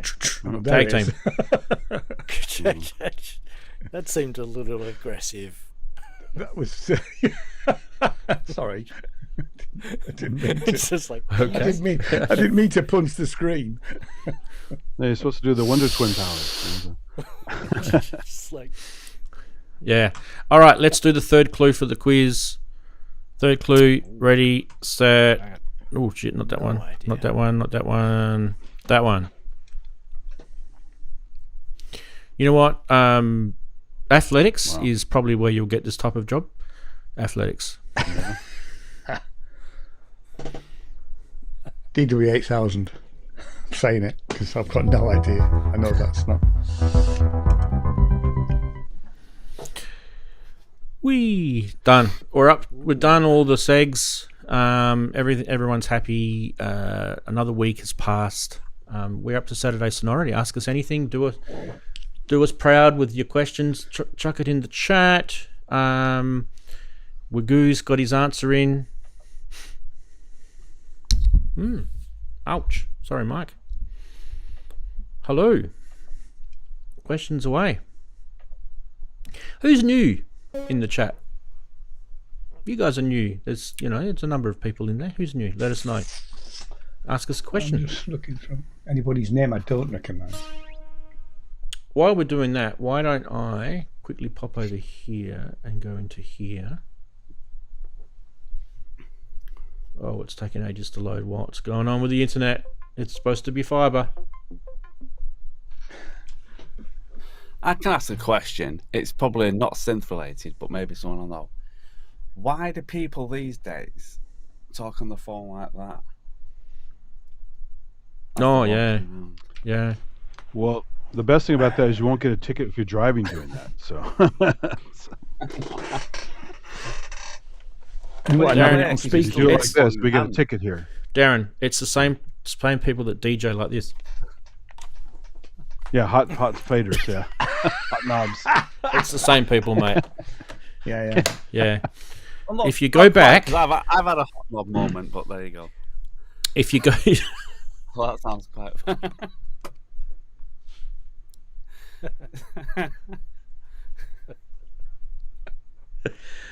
you got to stay away from the chili jar. Now, if you look back at the nursing records of those people, yes, the doctor did drop them on the head when they were born. All right. We got a question. We from, do. Roz. Before we answer the question, Analog- we are going to answer the synth quiz. There it is. There, Yamaha Oh, okay. Anix. Cool. Anix. It Just kidding. has to do with goatee, by the way. That's another question. Is it? So Wags gets chocolates again, I think, doesn't he? Was Wags the first? He's just two. wag Google, isn't he? Really? When he's not. just Yeah, I didn't cheating. name one extra. I He's just didn't cheating. recognize the He's terms, just cheating. Yeah. so. Yeah. Now, if I just went to local do you store guys for want to sale. know who Is it- the synth quiz master was this week? Before we answer the question, Yeah. Why not?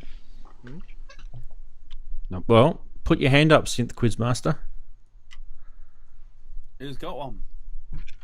Darren's the synth That quiz one, mate. master, people.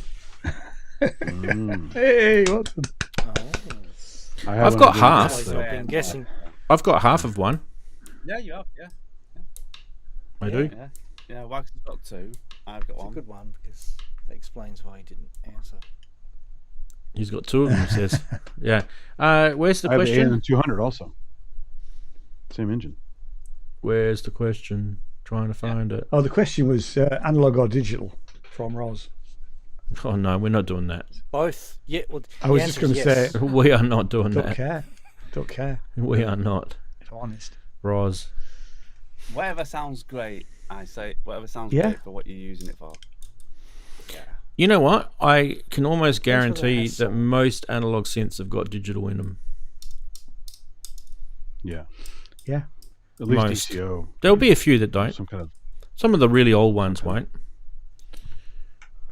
Probably not the I also VCS3. suppose by the time you've recorded it into your DAW and played about with it, it's always going to be digital. It's always digital. Yeah. Yeah.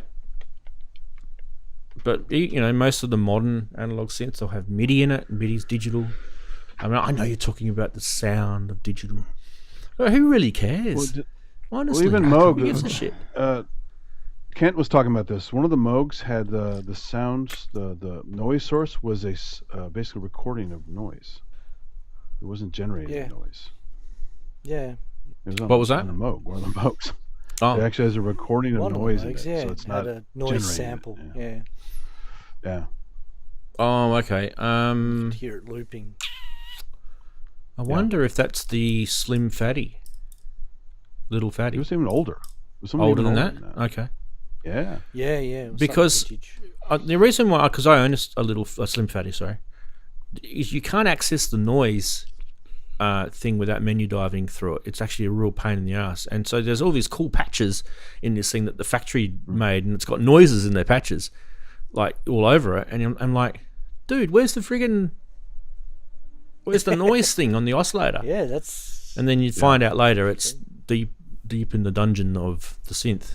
I think you might have even had to use the app or something to get to it. Can't remember now, but the app doesn't work anymore either. Yes. You know you've got something wrong with your synth design when the patch designers come back with using all using the features that you didn't put on the front panel. You know, Well, you're probably stuffed up. have you spoken to Roland ever? Because that's what they do. They've done it lots of times. Oh, hell yeah. I mean, Andy, do you remember getting the JDXi and thinking to yourself, holy crap, some of these analog patches sound amazing. And you just think to yourself, how the friggin' hell did you program that on your synth? No way did you program that on the synth.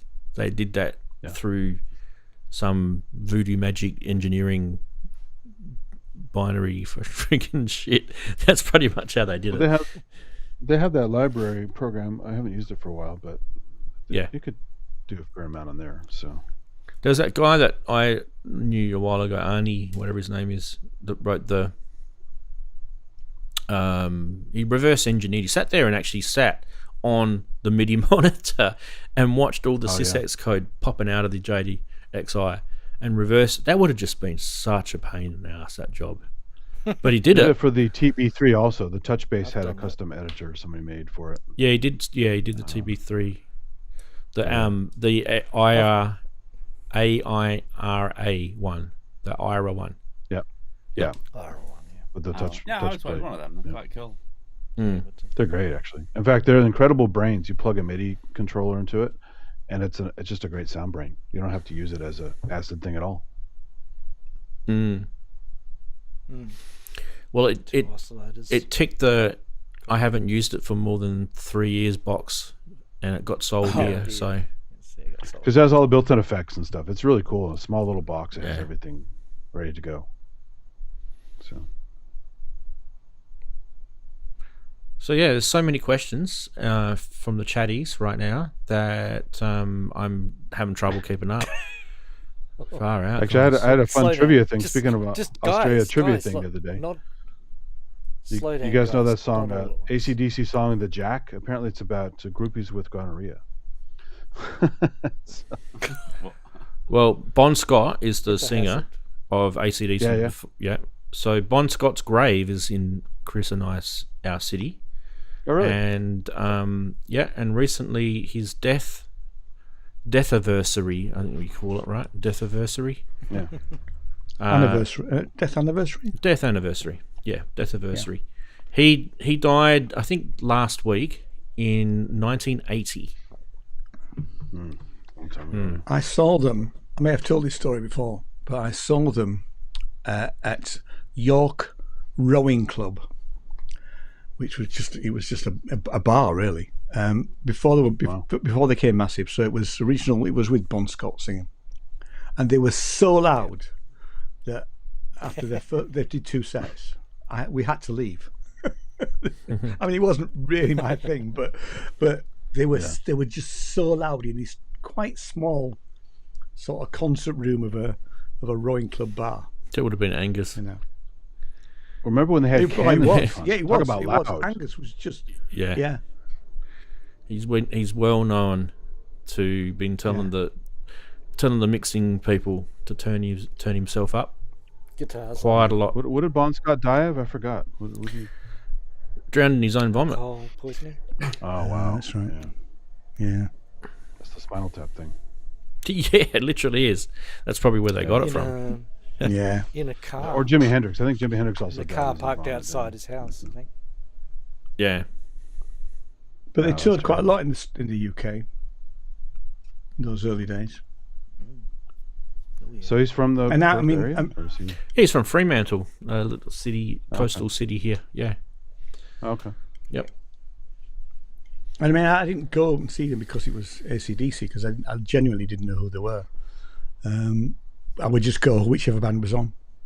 It just happened to be Brian them, Johnson so- was a roadie or something, right? Wasn't he a roadie who just stepped in to sing? He was from, I don't know if he was a roadie. He was originally from roadie for a different band. Tyneside, Yeah, he worked. from Newcastle area. Yeah. I think he was in a band called Geordie. Somebody in the channel. Oh, sounds okay. right. There's actually a documentary you can actually find out all Yeah, about it's a how. great doco. Yeah, it's really good. Recommend you go watch it. Seen it again. Is that the one with recently, the girl, the lady manager that they had, who was just brilliant? They always say a really good band needs a really good manager, not a Mr. 20%, but they had this really great female manager who'd go the extra mile. I always thought they were great. I mean, they're like the Ramones. Like almost all the songs are the same, but they're great. So it's just. Yeah. Yeah, like the Ramones. But I have to admit, when Infectious. my classmates in 6th grade got that album Back in Black, and we Back went in over Black to his is house yeah. That's a huge we heard it album. for the first time, and I was like, Yeah, just it blown is. away by that album. Yeah, that's a huge album. Yeah, that's the only one I've really listened to, if I'm honest. They were. But it is a great album. I played some of the songs off it. I played in a band that did some covers of AC/DC. Really, it's actually quite easy to learn. Angus's Yeah, guitaring is quite easy to learn. Yeah. I was playing Yeah. keyboards, so it was like nice distorted organ. Oh yeah, yeah. What I was going to say is that you kind of with that whole AC/DC thing, they probably didn't really get huge until they started living in the US. They definitely built their foundation obviously first with Bon Scott and some of their earlier albums. Definitely, there's no doubt about it. But they didn't actually they're go. great songs, yeah. They didn't go megally huge until they started living in the US, and that just kept touring and touring and touring. And that's what did it for them. They just people just wanted more and more and more. I mean, certainly The sad thing is Brian your- picked a vocal style that didn't last. I mean, that's really hard on the voice. You hear him trying to sing now, it just sounds really bad. Well, he had to stop, didn't he? At one point, he was. Yeah, because he Yeah, didn't get. I don't doctors- think he got proper training to use the vocal folds like some people do who scream all the time, and it really destroyed his voice. Yeah. Anyway, there's not many synths in the AC/DC albums. No. Good sounds though. Those bells. and Shit, stuff. I like They don't really like synths much.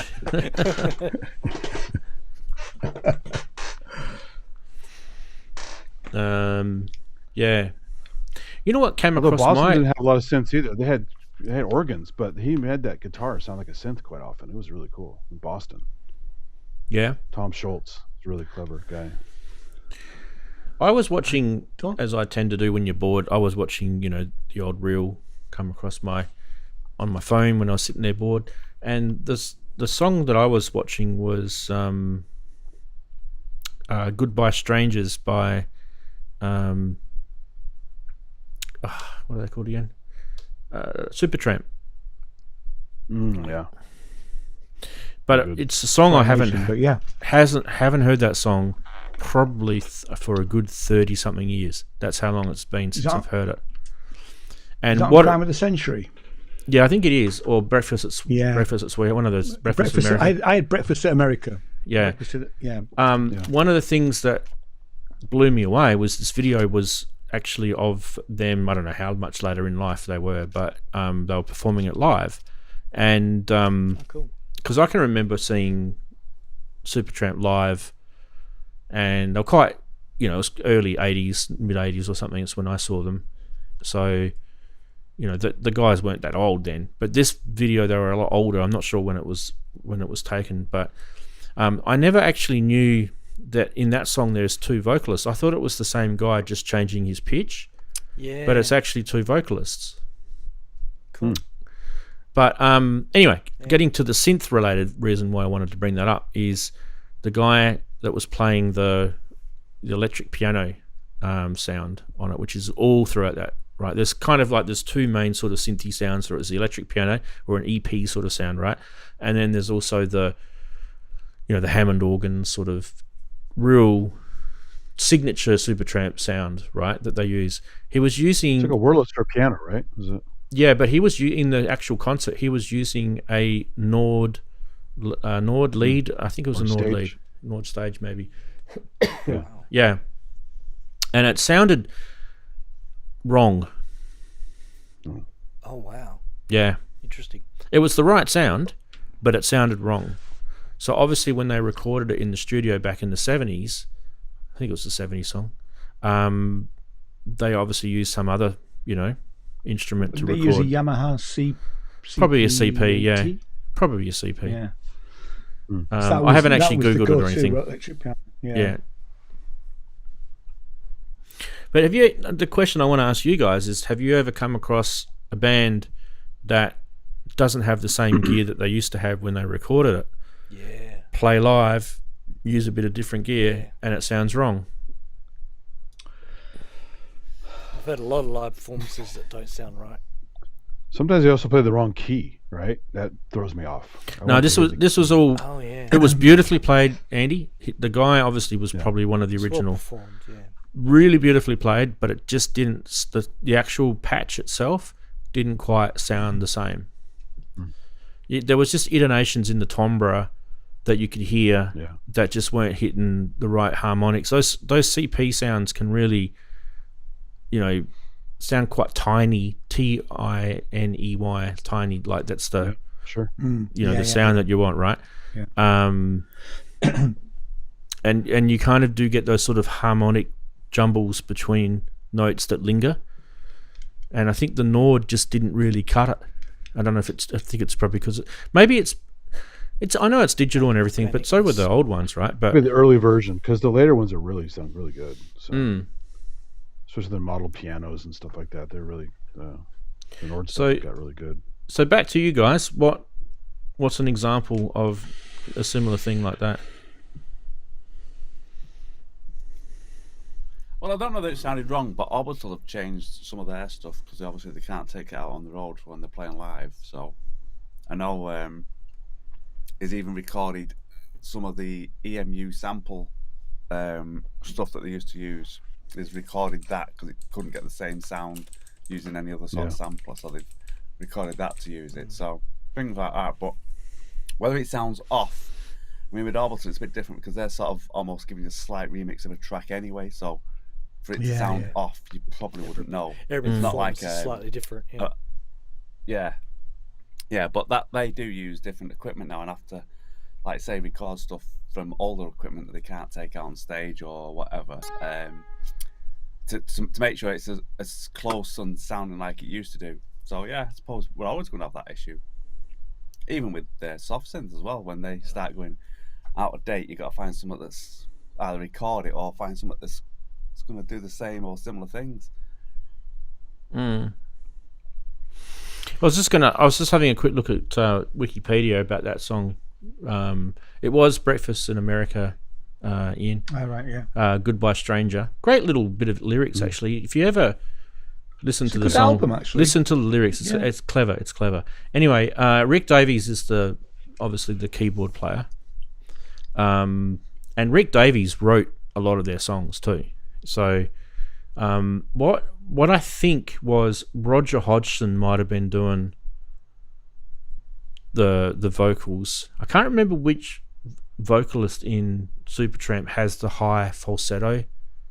Yeah, this guy sings high a lot. Yeah, I don't know if it's Roger or if it's Rick, but there's another guy who does it, and his name's John Helliwell. And I'm looking at a picture of John, and it could be him, but I think John is actually a saxophonist by trade,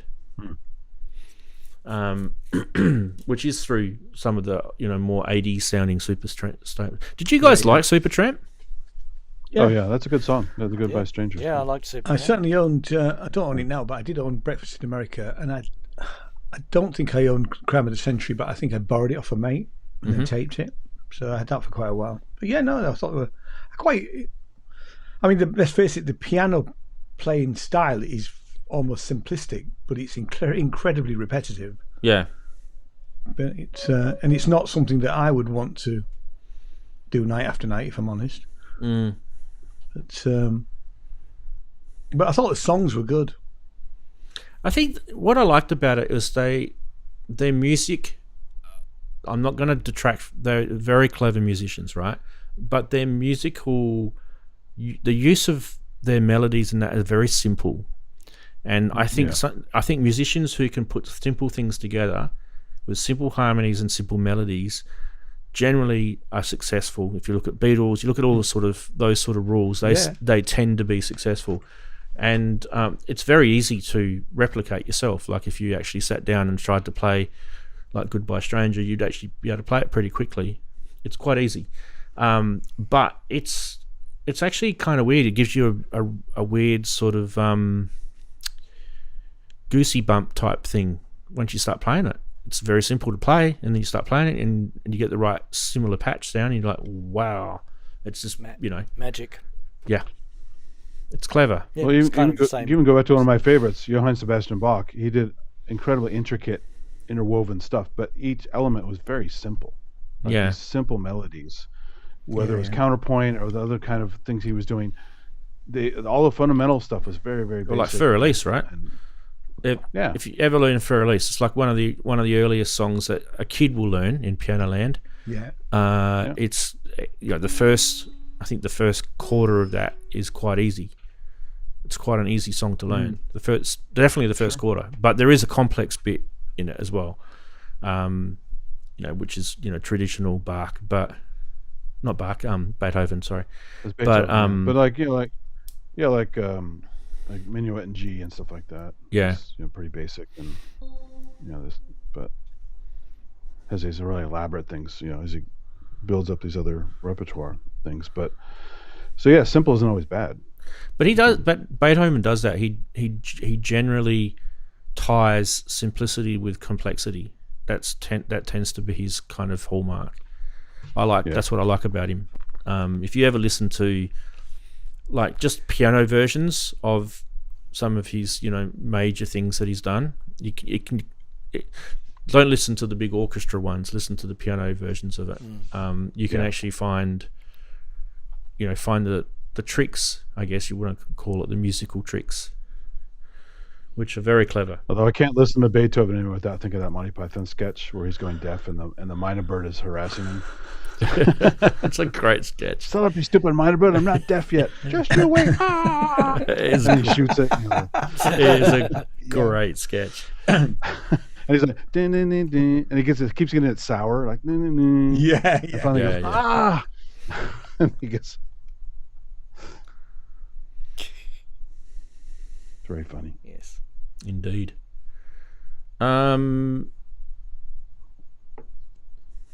Where did they record? I know that Supertramp are British, right? Where did they record? Probably, I was going to say a guess somewhere like Wessex Studios. Because it's A&M with their label. I think they did get to EMI at one stage, but A&M with their label.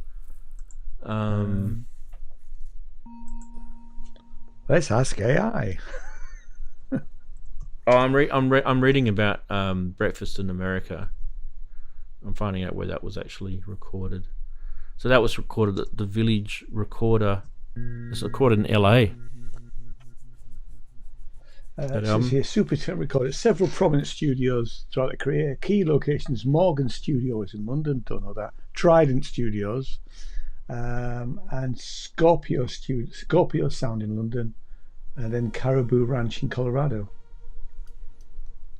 For the Village Recorder for Breakfast in America, yeah, which was one of their biggest albums. They had several really good sad songs. They're really good at sadness in their songs. They did some poppy stuff, but kind of like a bizarre twists are in their songs. Like even Goodbye Stranger, it's got a bizarre twist in the lyrics, right? Goodbye Stranger, it's been nice. Hope you find your way to paradise. It's this bizarre lyrics. He's quite clever. Yeah. Logical Song is another one like that where it's just really clever lyrics.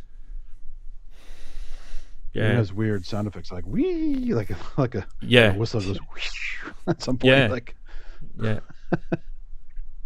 They were really interesting performers though.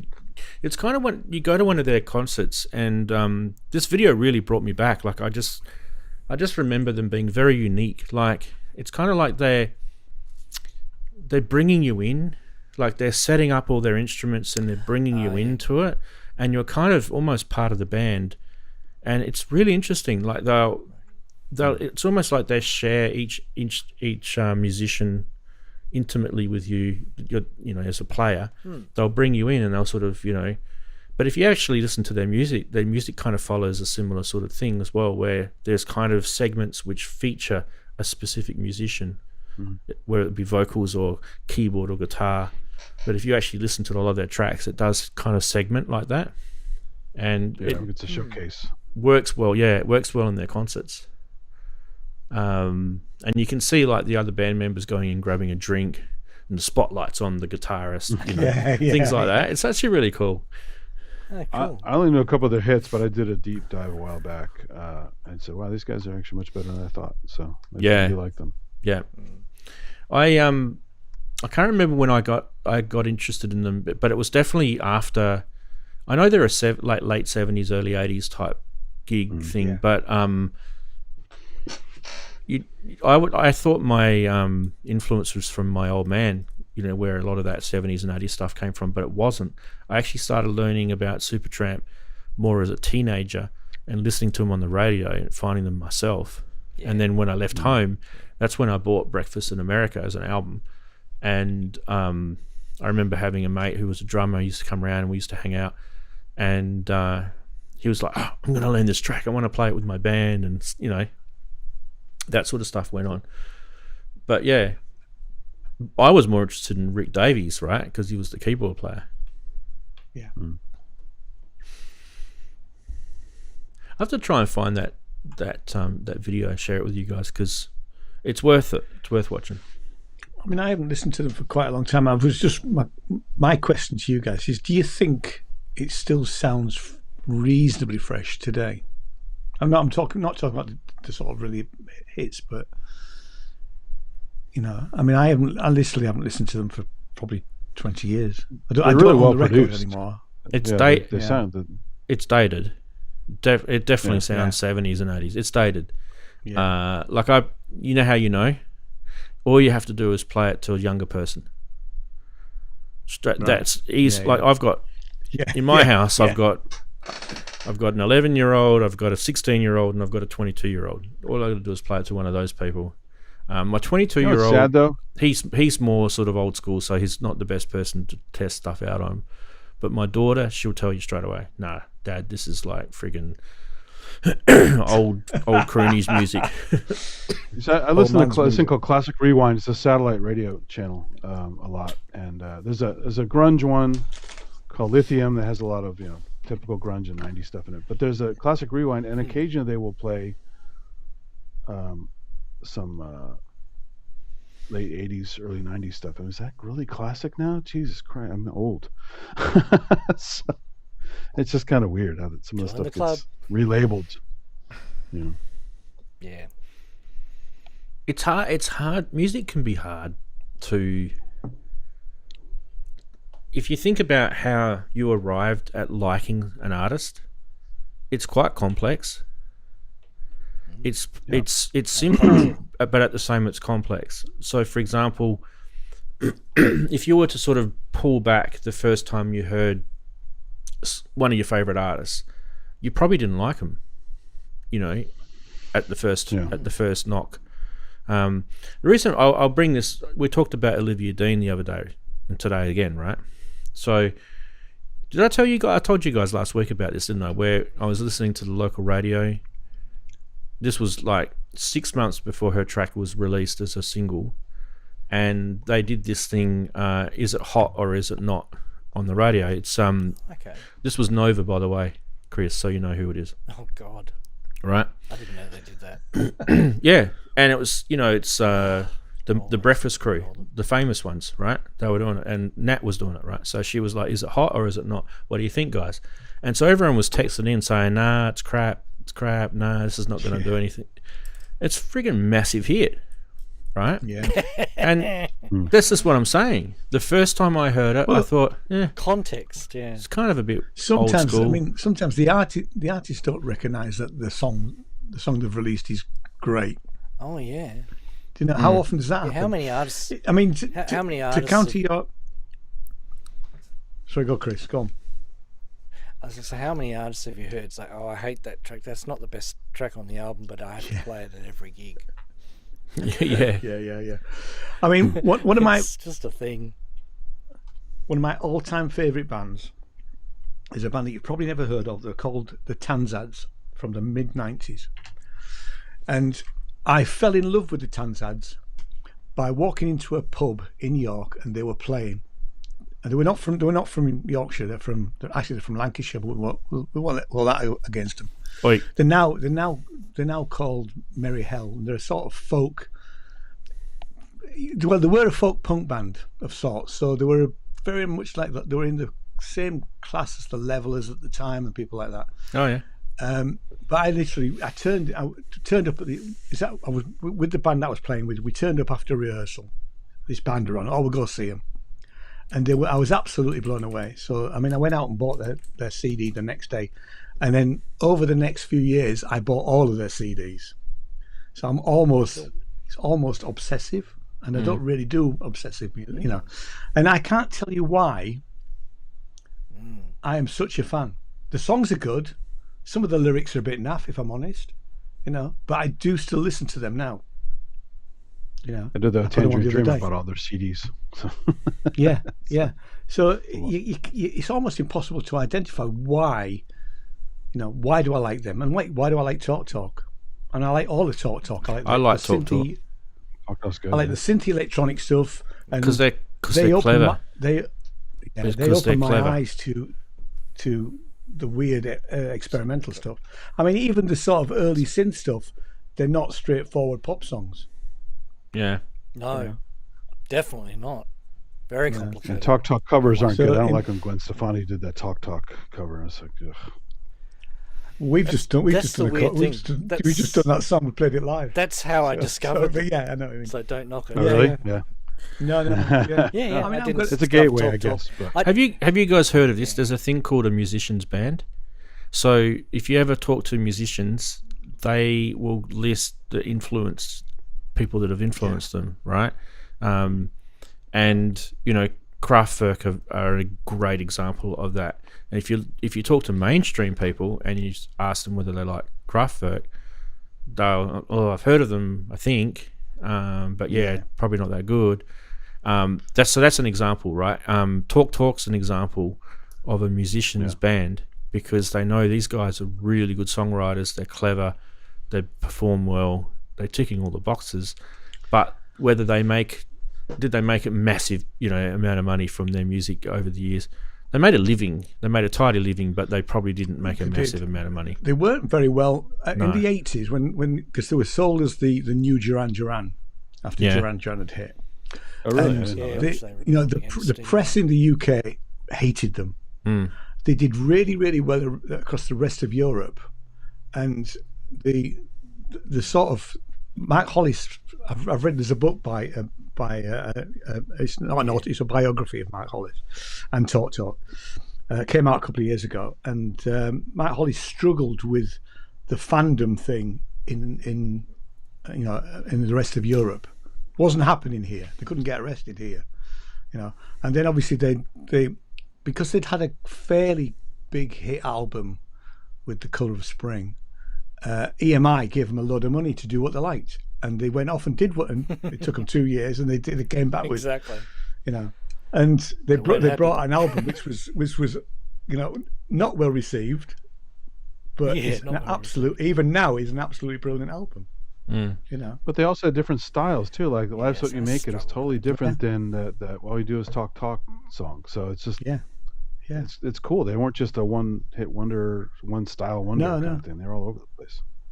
I mean, I discovered them dancing in nightclubs when the early stuff came out. You know, Brilliant. thinking these guys are all right.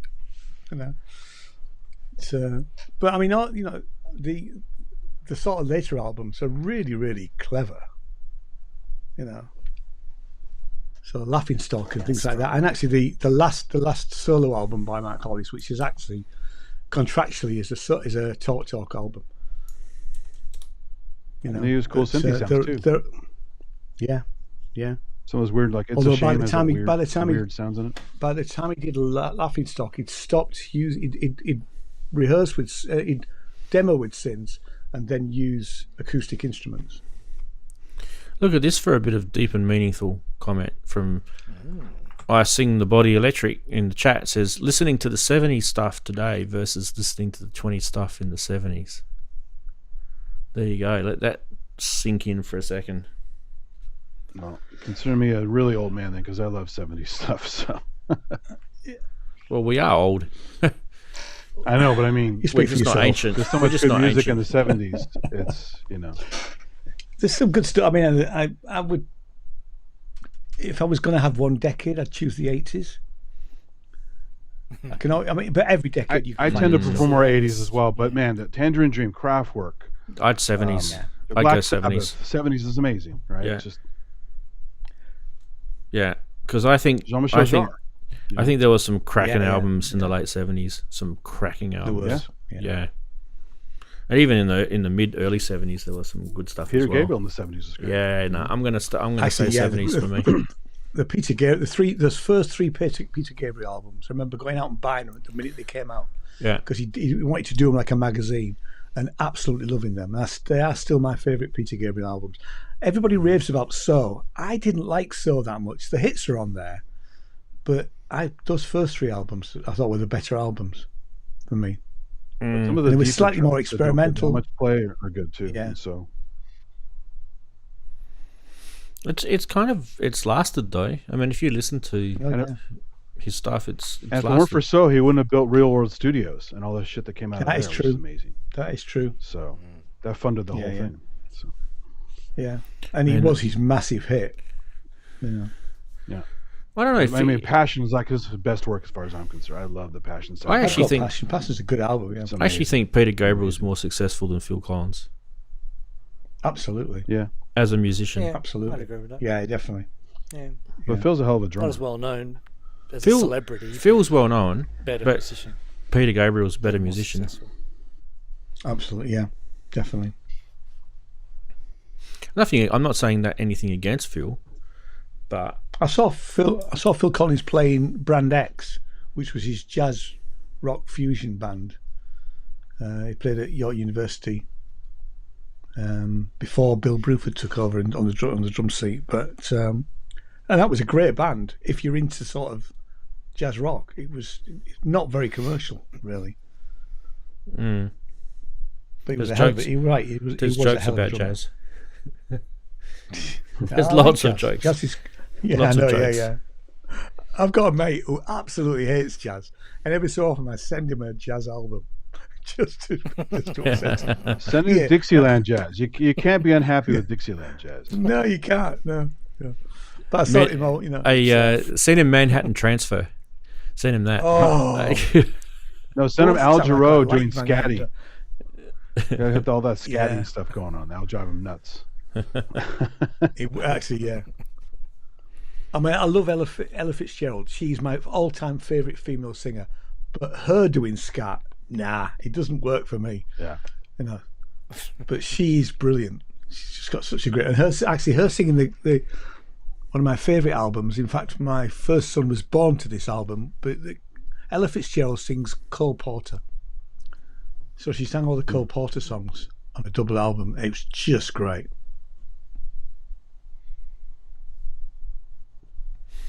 I mean, you had crossover guys that did, jazz and classical and stuff. So, Yeah.